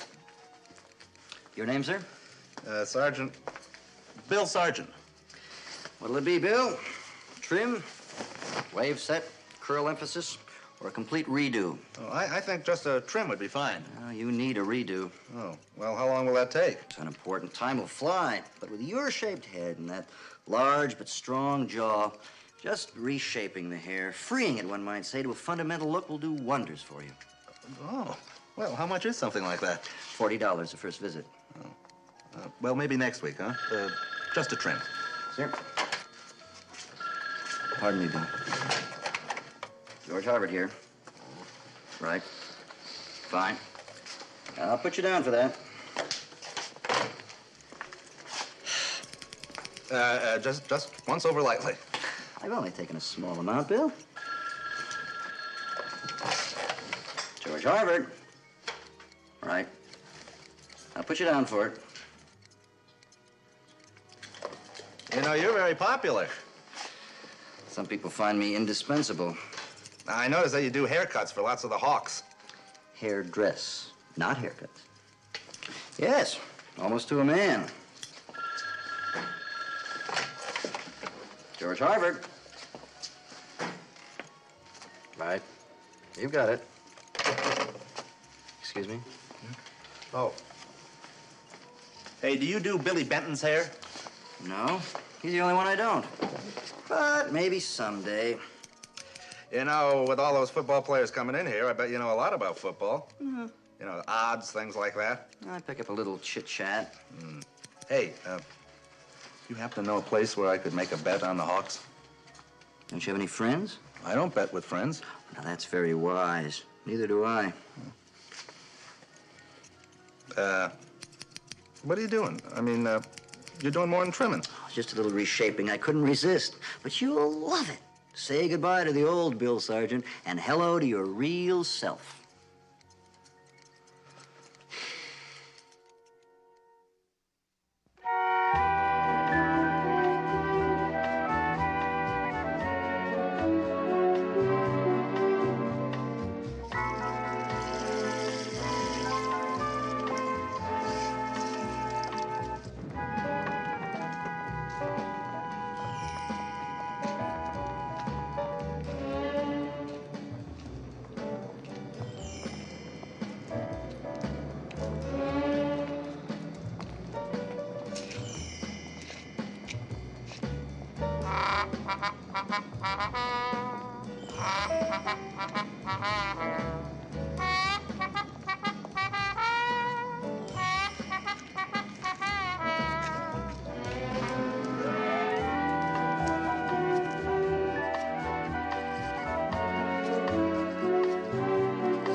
Well, it's very nice. Thank you, sir. Of course, I'm not really committed to it myself yet. But he said if I didn't like it, I could just comb it out with a little water. But he'd really like me to live with it for a little while. You know what I mean, sir? I mean, it really is fundamental, isn't it? Even though it does take a little bit of getting used to. What'd you find out? The sauerkraut is terrible. What about you? Oh, we don't have to look any further, sir. It's a bookie joint, all right. You know, if my barber, a guy named George Harvard, were to give haircuts to all the people who'd call him, he'd be 6 feet deep in hair. I mean, I think he's burying his bets in his appointment book. I copped a look at the book, sir, and I found Harlan Royce's name in it. So where does that leave us? I don't know, but I know where it takes us. Yeah, Harlan Royce.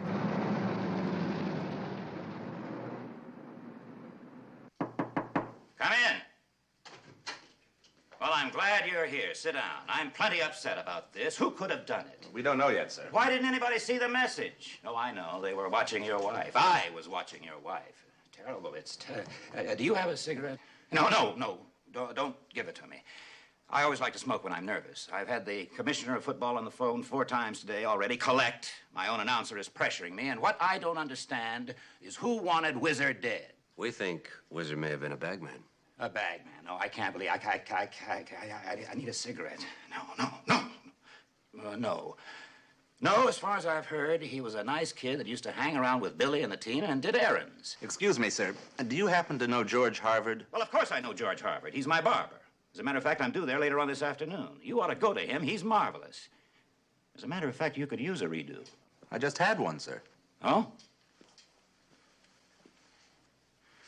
Oh, yeah. See, that's pretty, yeah. Yeah, as a matter of fact, that's terrific. Well, thank you, sir. Mr. Royce, what do you know about the syndicate and its connections, if any, with the Hawks? There aren't any. If there were, I'd have to report them to the commissioner of football and to the police. I just paid 1 million smackers, for Billy Benton. Do you think I'm going to jeopardize that by not playing football according to the rules? Cigarette? You said not to give you one, sir. Right. You give me one. I don't smoke. I don't use them. Did you get those cigarettes yet? You told me not to, no matter what you said. You're fired. Where were you yesterday when Wizard was murdered? I was here. Well, we checked that out, sir. You said you were, but you weren't. I don't mean here. I mean I was with the technicians. There was some problem with the scoreboard. I had a pack around here someplace. Do you have any idea who might have attacked Wizard? Well, I'm not going to single anybody out. That's your job. My job is to run this office and to try to find some damn cigarettes. Yes, sir. Did the cigarettes come yet? You just fired me, Mr. Royce. Can you believe that? You just can't find any decent help nowadays.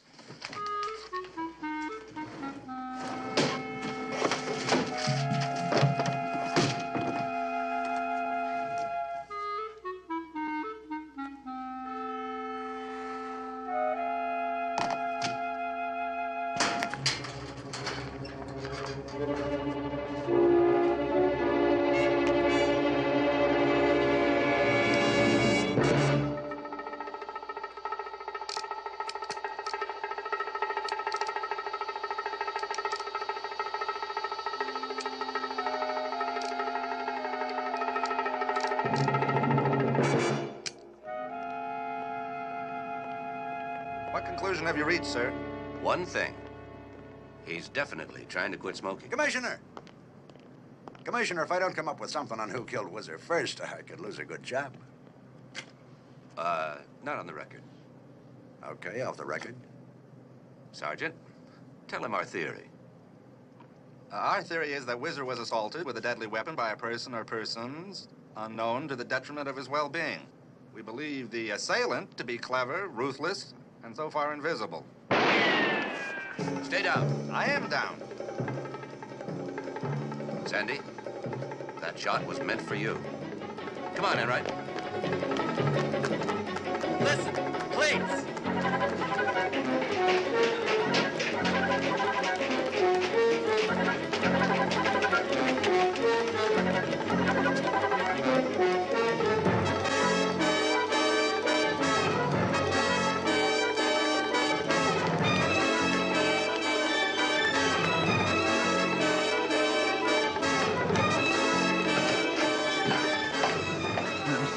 One thing's for sure, whoever it is has got to be out of breath.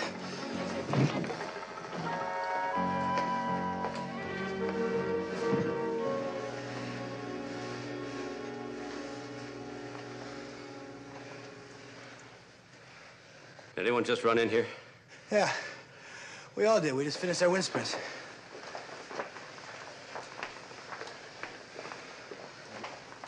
Anyone in here have a permit for a gun? For a gun without a permit? Lowball's got one. It's an old gun I use for a starter's pistol. Get it. Sure.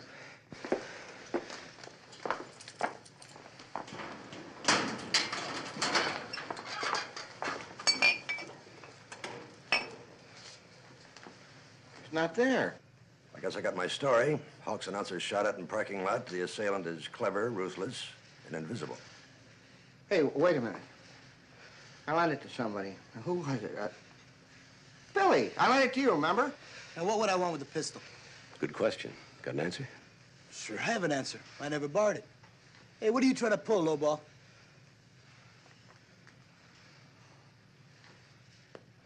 Get a couple of men down here and look for that gun. Commissioner, can you spare a third man? I'd like some protection. That's standard procedure.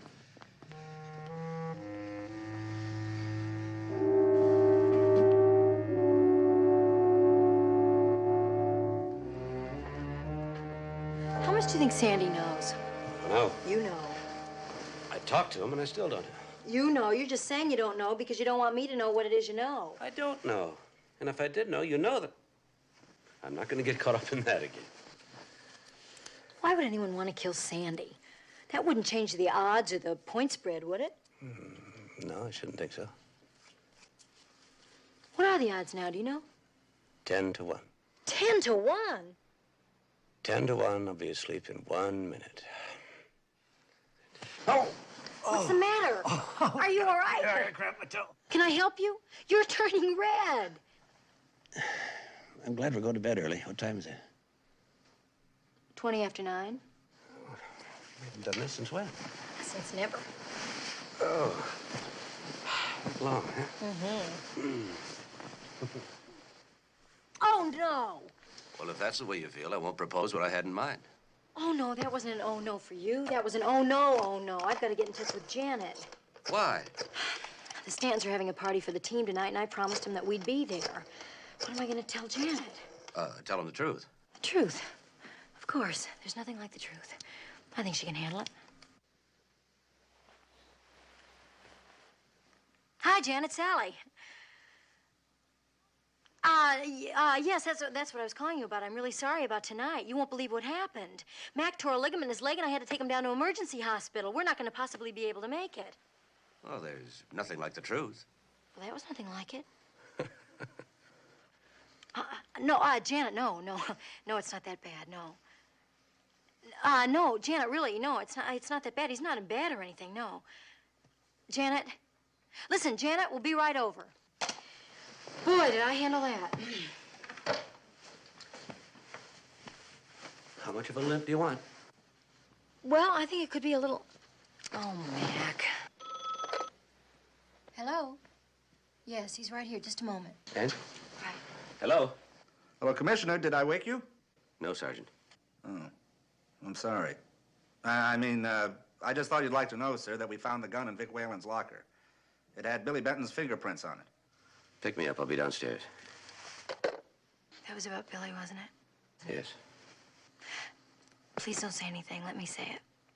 You've got a lot on your mind, so I'm going to go to the Stantons' party by myself. And you and Enright can go do whatever it is that you've got to do. A, you are a great wife. B, I love you very much. And C, what are you going to tell Janet? Oh, I'm going to tell her the truth. I believe it. Well, I'll think of something. No limp. You're going with Enright.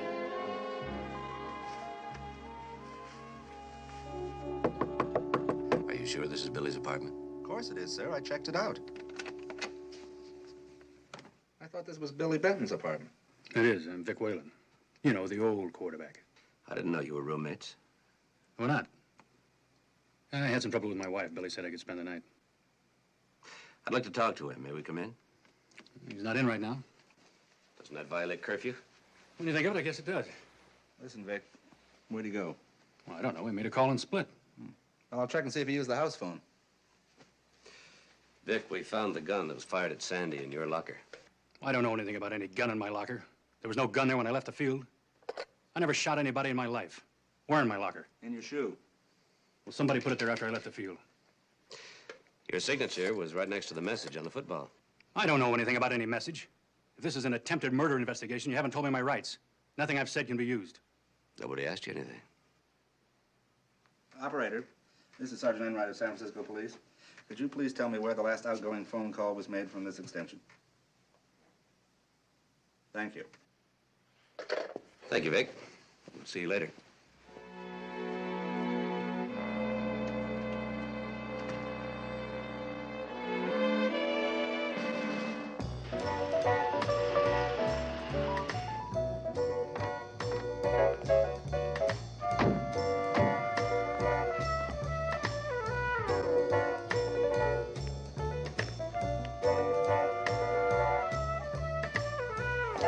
The door's open, sir. No, sir. This time I go first.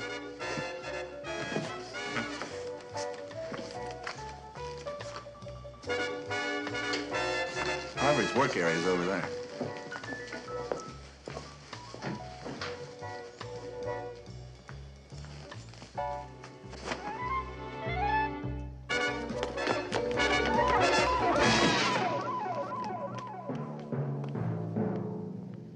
Ooh, hey, that was pretty good. I don't usually get tackled from behind.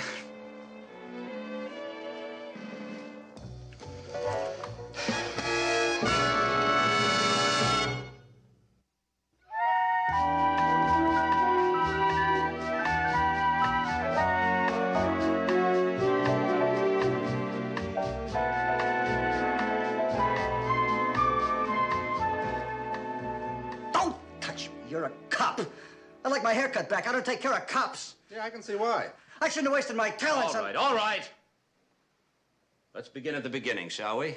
Any volunteers? Yeah, he wanted a bigger tip. Why'd you call him? Personal. Money? I don't like what you're thinking, I Commissioner. don't like it either. Why'd you come down here? He's been spreading rumors around that I'm betting against my own team. Is it true?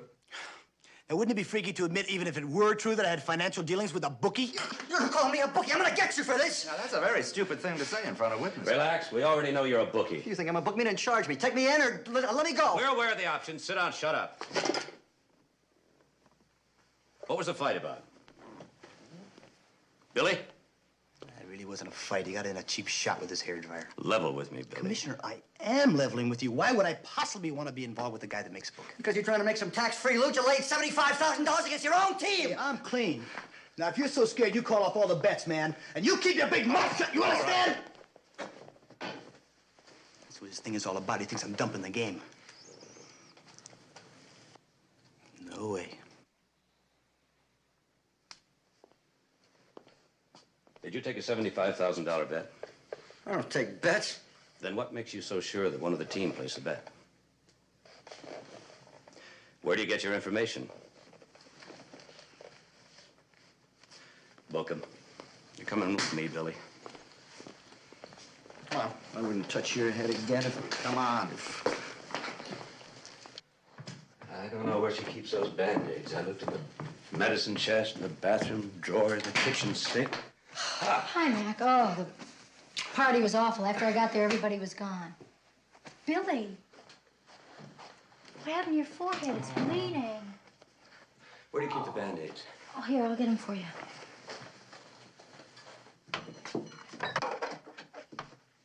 Do you always keep your Band-Aids in the icebox? They feel better when they're cold. I suppose you keep your coffee in the medicine cabinet. Upstairs I do. Downstairs I keep it in the coffee canister. That must make it difficult to find. You look like you've been in a fight. Yeah, I was. You'd never know it. Is everything all right? How about an answer? Well, not really. There's this guy out there that thinks that I'm a crook. I'd punch him in the nose. He did. Hey, this is really pretty. Where was it taken? On our honeymoon. Where'd you go? To bed. Coffee's cooking in there. Yeah. Is he in real trouble, Mac? I take my coffee with no cream and no 2 sugars. You're lucky it's ready. Why am I really in trouble? Your fingerprints were found on Lowball's gun. How do you explain it? I can't. I don't know what to say. I've never even seen the gun before. I had no reason to shoot Sandy. Do I? Hey, I really appreciate you not booking me. That's exactly what somebody wants. If you're booked to be suspended, you won't be able to play on Sunday. Wow. How do I thank you? Make sure I'm right. Well, you're right. What I don't understand is how could Billy's fingerprints get on a gun that he's never seen? Brandy? Brandy? There's another question that nobody has answered. Well, I have a question I think can be answered. Where's the... Oh, straight back to the right. Excuse me. Yeah. Everything's too pat, Sally. I think Billy's being framed. Was his friend, the gun had his fingerprints on it? The bookie said it was his bet against his own team? I'm glad you believe in Billy. No, there's something about him. Brings out the paternal instinct. Maternal. Paternal. Maternal, too. I thought to women he was a sex symbol.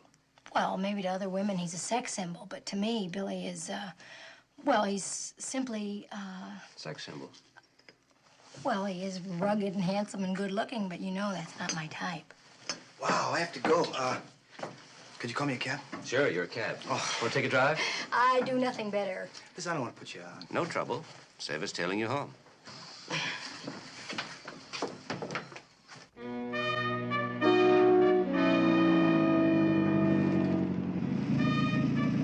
Oh, thanks for the lift. Sorry for the inconvenience.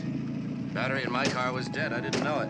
You know, I kind of like this. It's like being in a huddle, except with much prettier people. Thanks again. Night, Billy. Good night. Good night, Billy.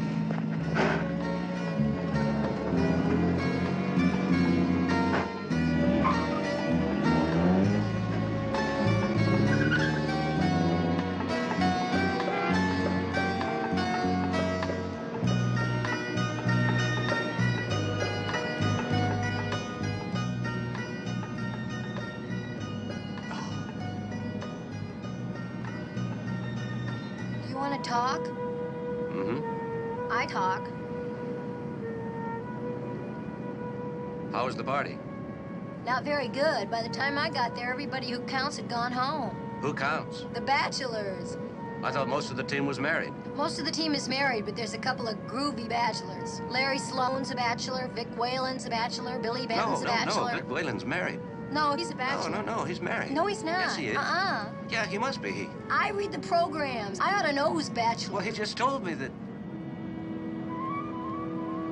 We're going back to Billy's.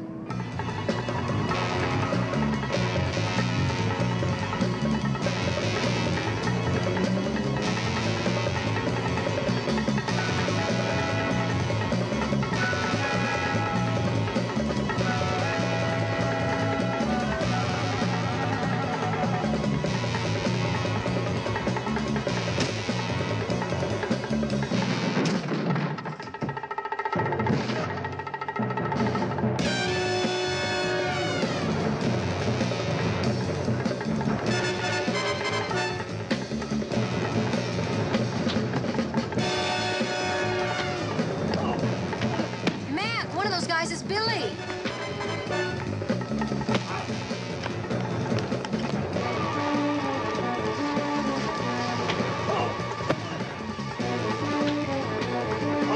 Billy, watch out, that's your passing hand.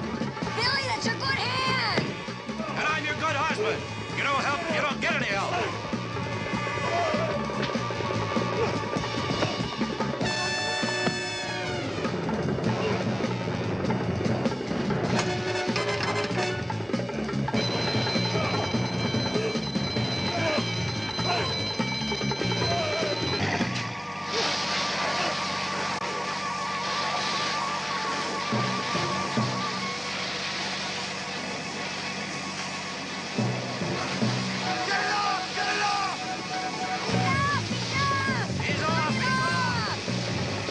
You all right?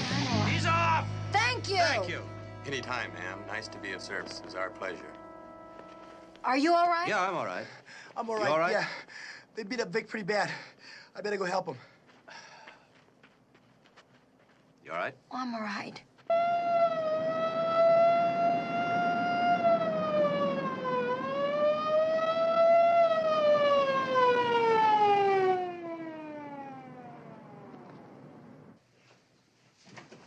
After he dropped me off, Vic Whalen was asleep in the bed, so I figured why bug him. So I slept on the couch. All of a sudden, all hell broke loose in the building. Commissioner, excuse me, but George Harvard made bail. Naturally. Put a tail on him? Naturally. Oh, and Vic Whalen tried to phone you a little over an hour ago. I wonder why. Well, the way I figure it is that those four guys went after Billy, got Vic Whalen by mistake, probably to insure a bet of $75,000. Doctor? Could we see him? Sorry, Commissioner. Whalen's condition is critical. You can't talk to him now. It may take 24 to 48 hours. Well, if there's any change, be sure and let me know. Of course. Thank you. Billy?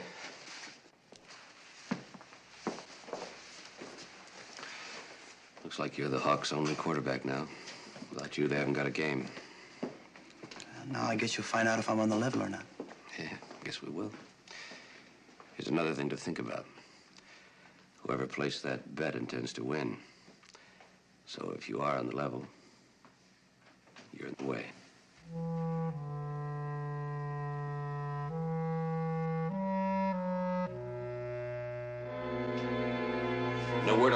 beat up Whalen?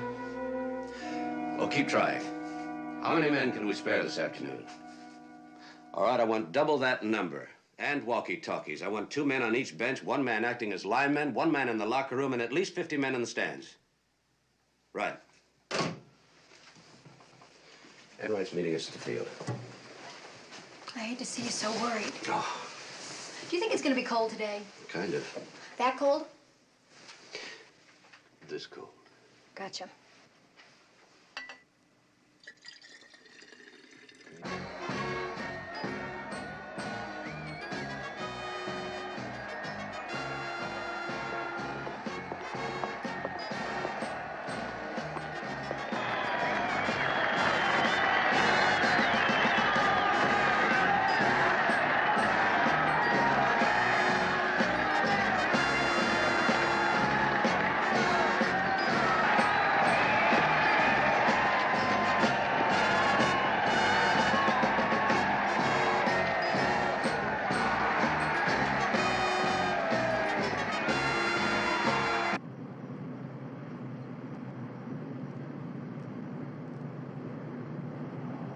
Well, after I made sergeant, I trained recruits, in military courtesy and tactics, marksmanship. I was the best shot in my unit with a rifle or a pistol. Kids really ate that up. And then after that, I kind of knocked around until... I'm sorry, Lowball, but that's all the time we have left in the pregame show. Folks, this is Sandy King, and we'll be right back to the kickoff after a word from our sponsor. Car 1. Anyone named McMillan here? We both are. McMillan? Yes? Right. Thank you, Doctor. Vic Whalen's conscious. Says he wants to talk to me. Says it's important. Bayview Hospital, Brady. Mind missing the kickoff? Yes. Do I have a choice? Nope. Then I don't mind.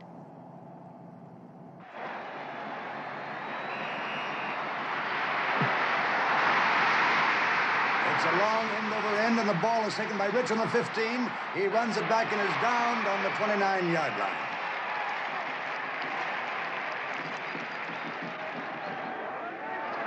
Billy Benton brings the Hawks out of the huddle for the first offensive play of the game. Down! 8 and 7, 6.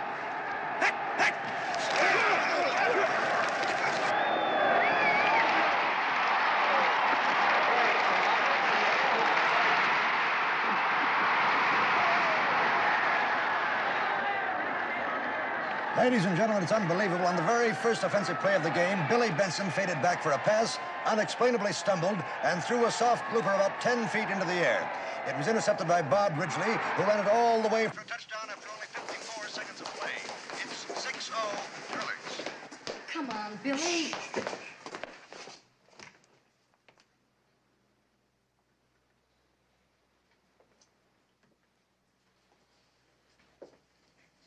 Oh, Rick. Hi. It was Lowball, Commissioner. Put the gun in my locker. Why didn't you tell me that before? Well, I figured if Lowball wanted to kill Sandy King, it was his business. Sandy's a bum. He'd kill his mother to get a story. Anything to keep his job. When Billy got involved, I tried to reach you, but then those guys busted in on me. Why did you tell me you were married? Well, I moved in with Billy because I was worried about the rumors. I wanted to help him. I really don't know why those guys had it in for me. What makes you think they were after you? They said my name. Does Billy usually fall asleep when he gets a massage? With Lowball, we all do. Anything else? How's the game going? Here. Got it? Doc said no excitement, and I'm not listening. To the game? To the doc. Good boy. Hope you feel better, babe. Thanks, babe. Bill Benton fading back for a pass.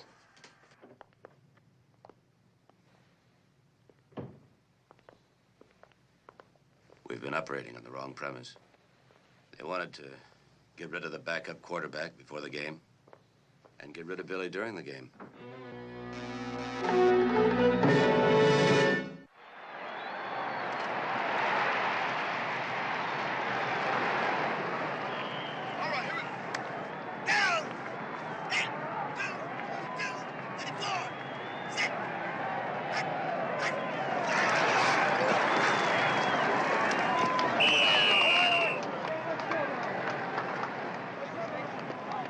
Benton brings his team out for third down with a long 4 to go.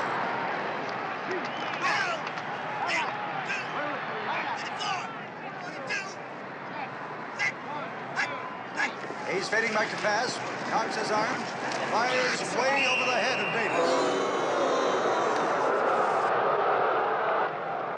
Have you been listening to the game, Brady? Yes, sir. Billy's been playing the worst game of his career. He made 2 fumbles, and we're getting clobbered. You see, Sally? Step on it, Brady. Why did you ask about Billy sleeping on the table, Mac? Because I think that's how Lowball put Billy's fingerprints on that gun. Then he's innocent. Maybe. Maybe not. He's playing so badly, it looks like he's throwing the game. Enright, I want Lowball arrested for the attempted murder of Sandy King. Yes, I know the game looks bad. I'll see you later. All right, here we down. Hawks are over the ball. Benton calling signals now. He's sweeping back. He stepped out of the pocket. He's thrown for a 7-yard loss. Well, this is certainly not Billy Benton's day. The score of 10-0, the Hawks are being outplayed in every department.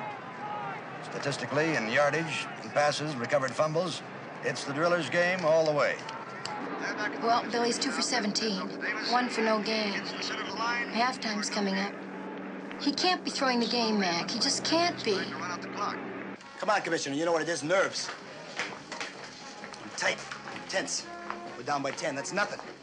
Score 2 touchdowns easy. We'll get him in the second half. I got myself all together now. I feel great. Commissioner, Lowball's missing.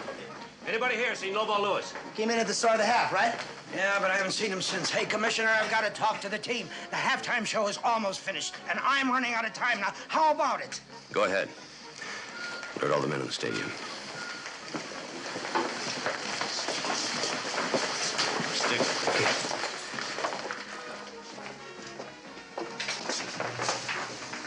I believe Billy. I believe he's playing it straight. I believe he wants to win. So whoever's maneuvered all this is set for the last part of his plan. Getting rid of Billy.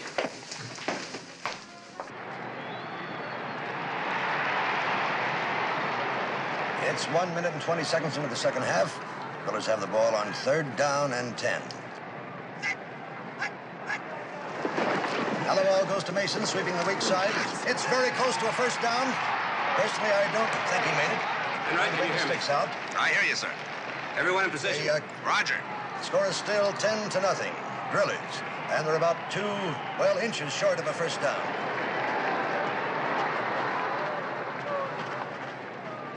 It looks like they're going to go for it.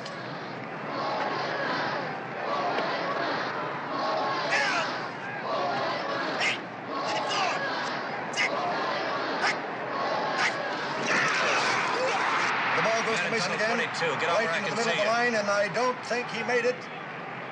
And that's the ball for the Hawks. Henderson, get down closer to the field. Would you be careful, Billy? I got 10 other men. I gotta go. Good luck.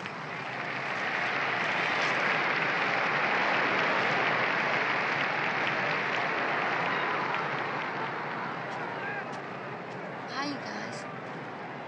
How you doing? Oh, you haven't got any water. Wait a minute.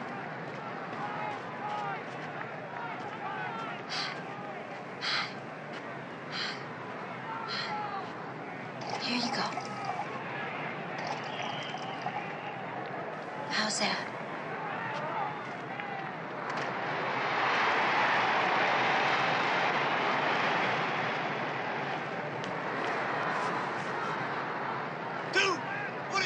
Set! Hut! Hut!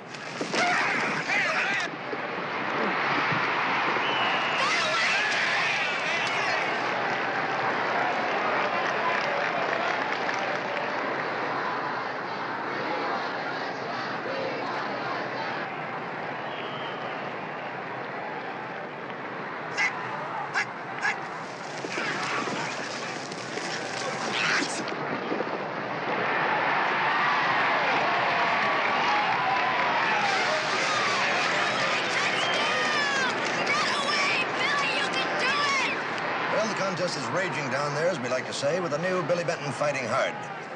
He's recovered from that somewhat uncoordinated first half, and he's been playing some really heads-up football. These last 8 minutes, he has done beautifully.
minute, someone is running out on the field, a young lady.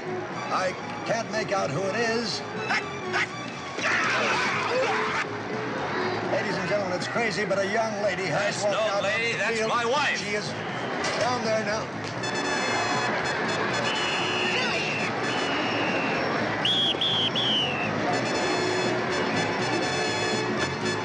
You've got to stop playing. You've got to see a doctor. Doing so. Billy, you've got to see a doctor. Come on. Ladies and gentlemen, we don't know what happened yet, but a young lady did run onto the field, and it appears that Billy Benton was stricken while playing. They're carrying him off the field now. What a tragedy for the Hawks.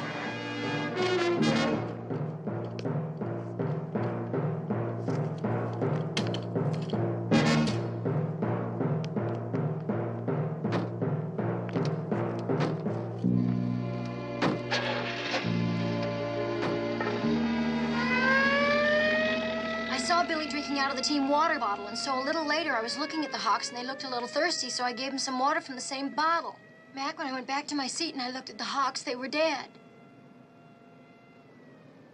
Enright, Billy was poisoned. Find that bottle immediately and get it down to the hospital. They might be able to come up with an antidote. See if any of the other players drank out of that bottle. Henderson, I want the names and addresses of the entire team. I want every one of them questioned, and I mean everyone. Hang on, they'll do all they can. I got along this far. I'm sure I'll be fine.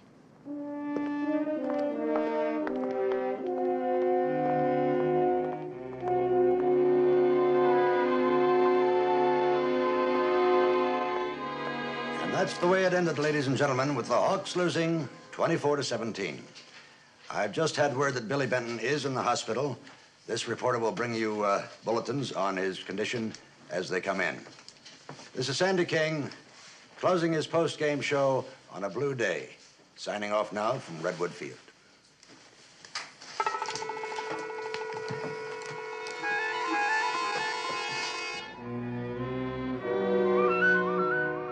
How is he, Doctor? Are you a fan? I sure am. I think the antidote is going to work.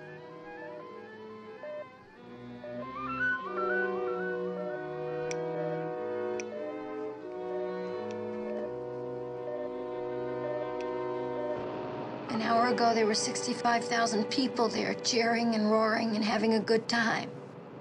They don't care who lives or dies, Mac. They don't care who gets hurt. None of them knew what happened, Sally. If they did, I'm sure a lot of them would care. I know, I guess you're right. It's just that Billy's so terrific. McMillan. Right? The barber shop.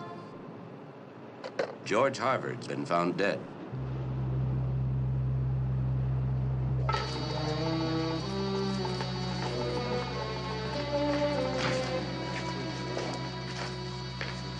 Commissioner, he was shot from the front at very close range, and that's all we know. Anyone hear the shot? Any witnesses? Not that we know of, but we did find this.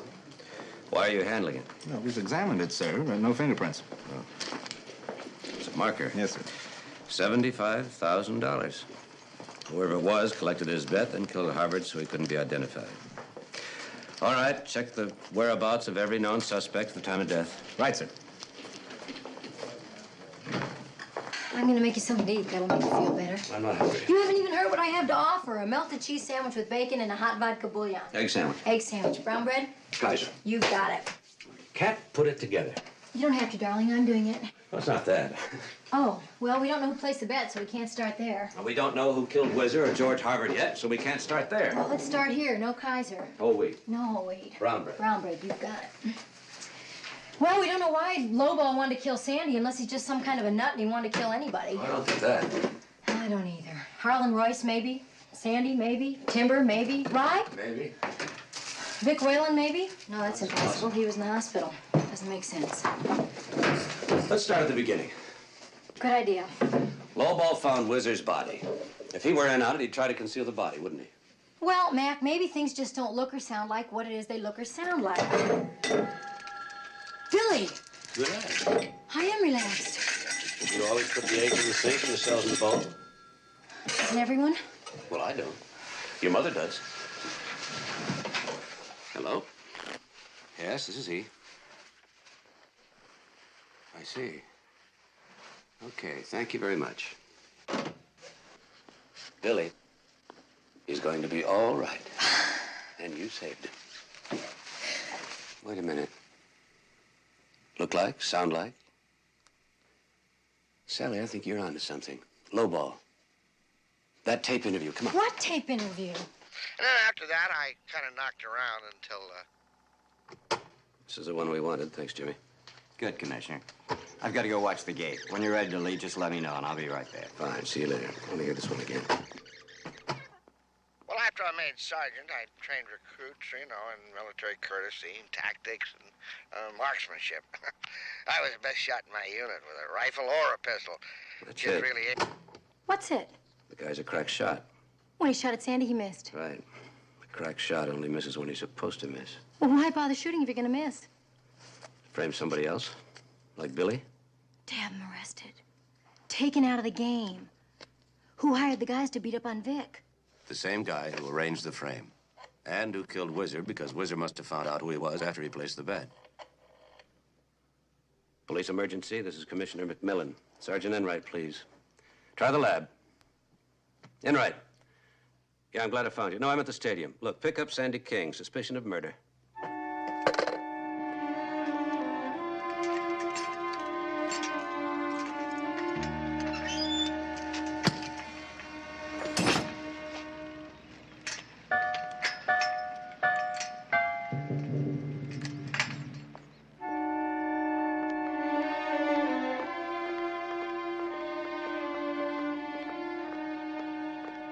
Let's go home and I'll make you some dinner.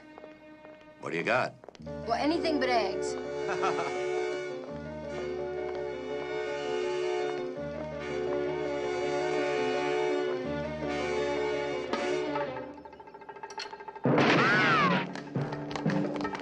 Sally, run! Run! Who's walking?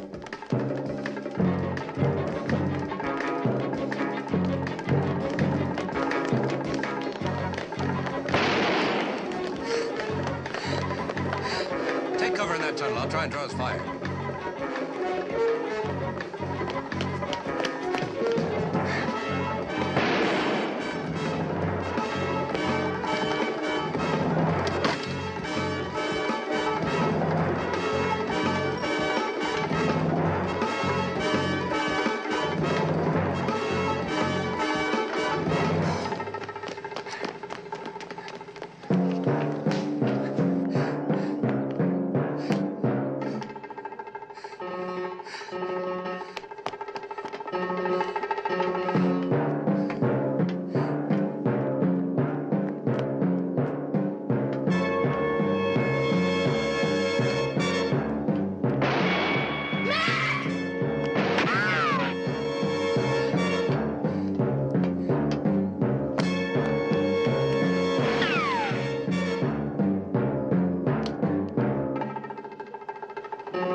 I think I must have the wrong floor.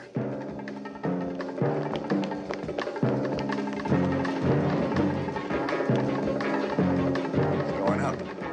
I think there's something wrong with this elevator.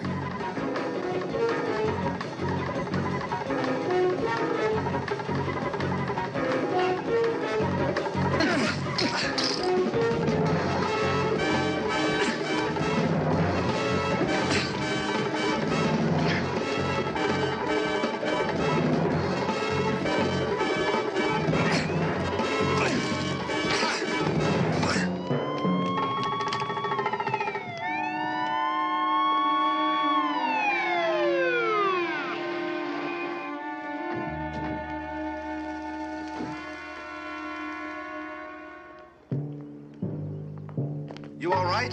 Sure. I'm sorry we're late, sir, but the gate was locked. And next time, sir, you should let me go after the bad guys, and you stay with the good guys. Yes, Sergeant, we'll have to work that out. Here. Are you okay? Yeah, I'm okay. You all right? Mm-hmm. Commissioner, one of our men found Lowball down at the railroad yard, and he was very drunk. But he said he missed on purpose when he took that shot. Oh, yeah? You mean you had that figured out? No, Sally did. Oh. Well, maybe you can tell me why Sandy King acted the way he did. Sure. You know, I bet you Mac could tell you better. Sandy King was afraid for his life. He bet 75,000 bucks against the syndicate and see what happens. It's kill or be killed. He didn't have the money to pay off. He was desperate about his job. That's what Whizzer found out. That's why Whizzer's dead. Let's go home. Let's go home.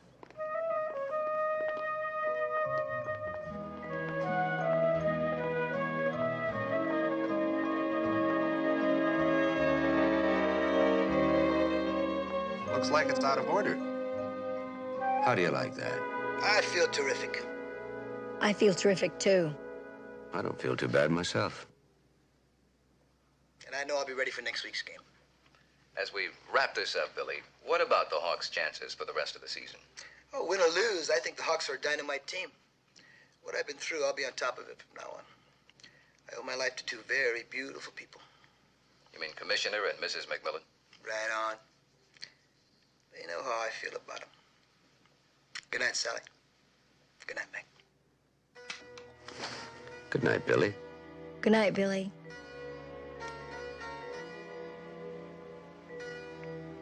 Good night, Sally. Good night, Matt.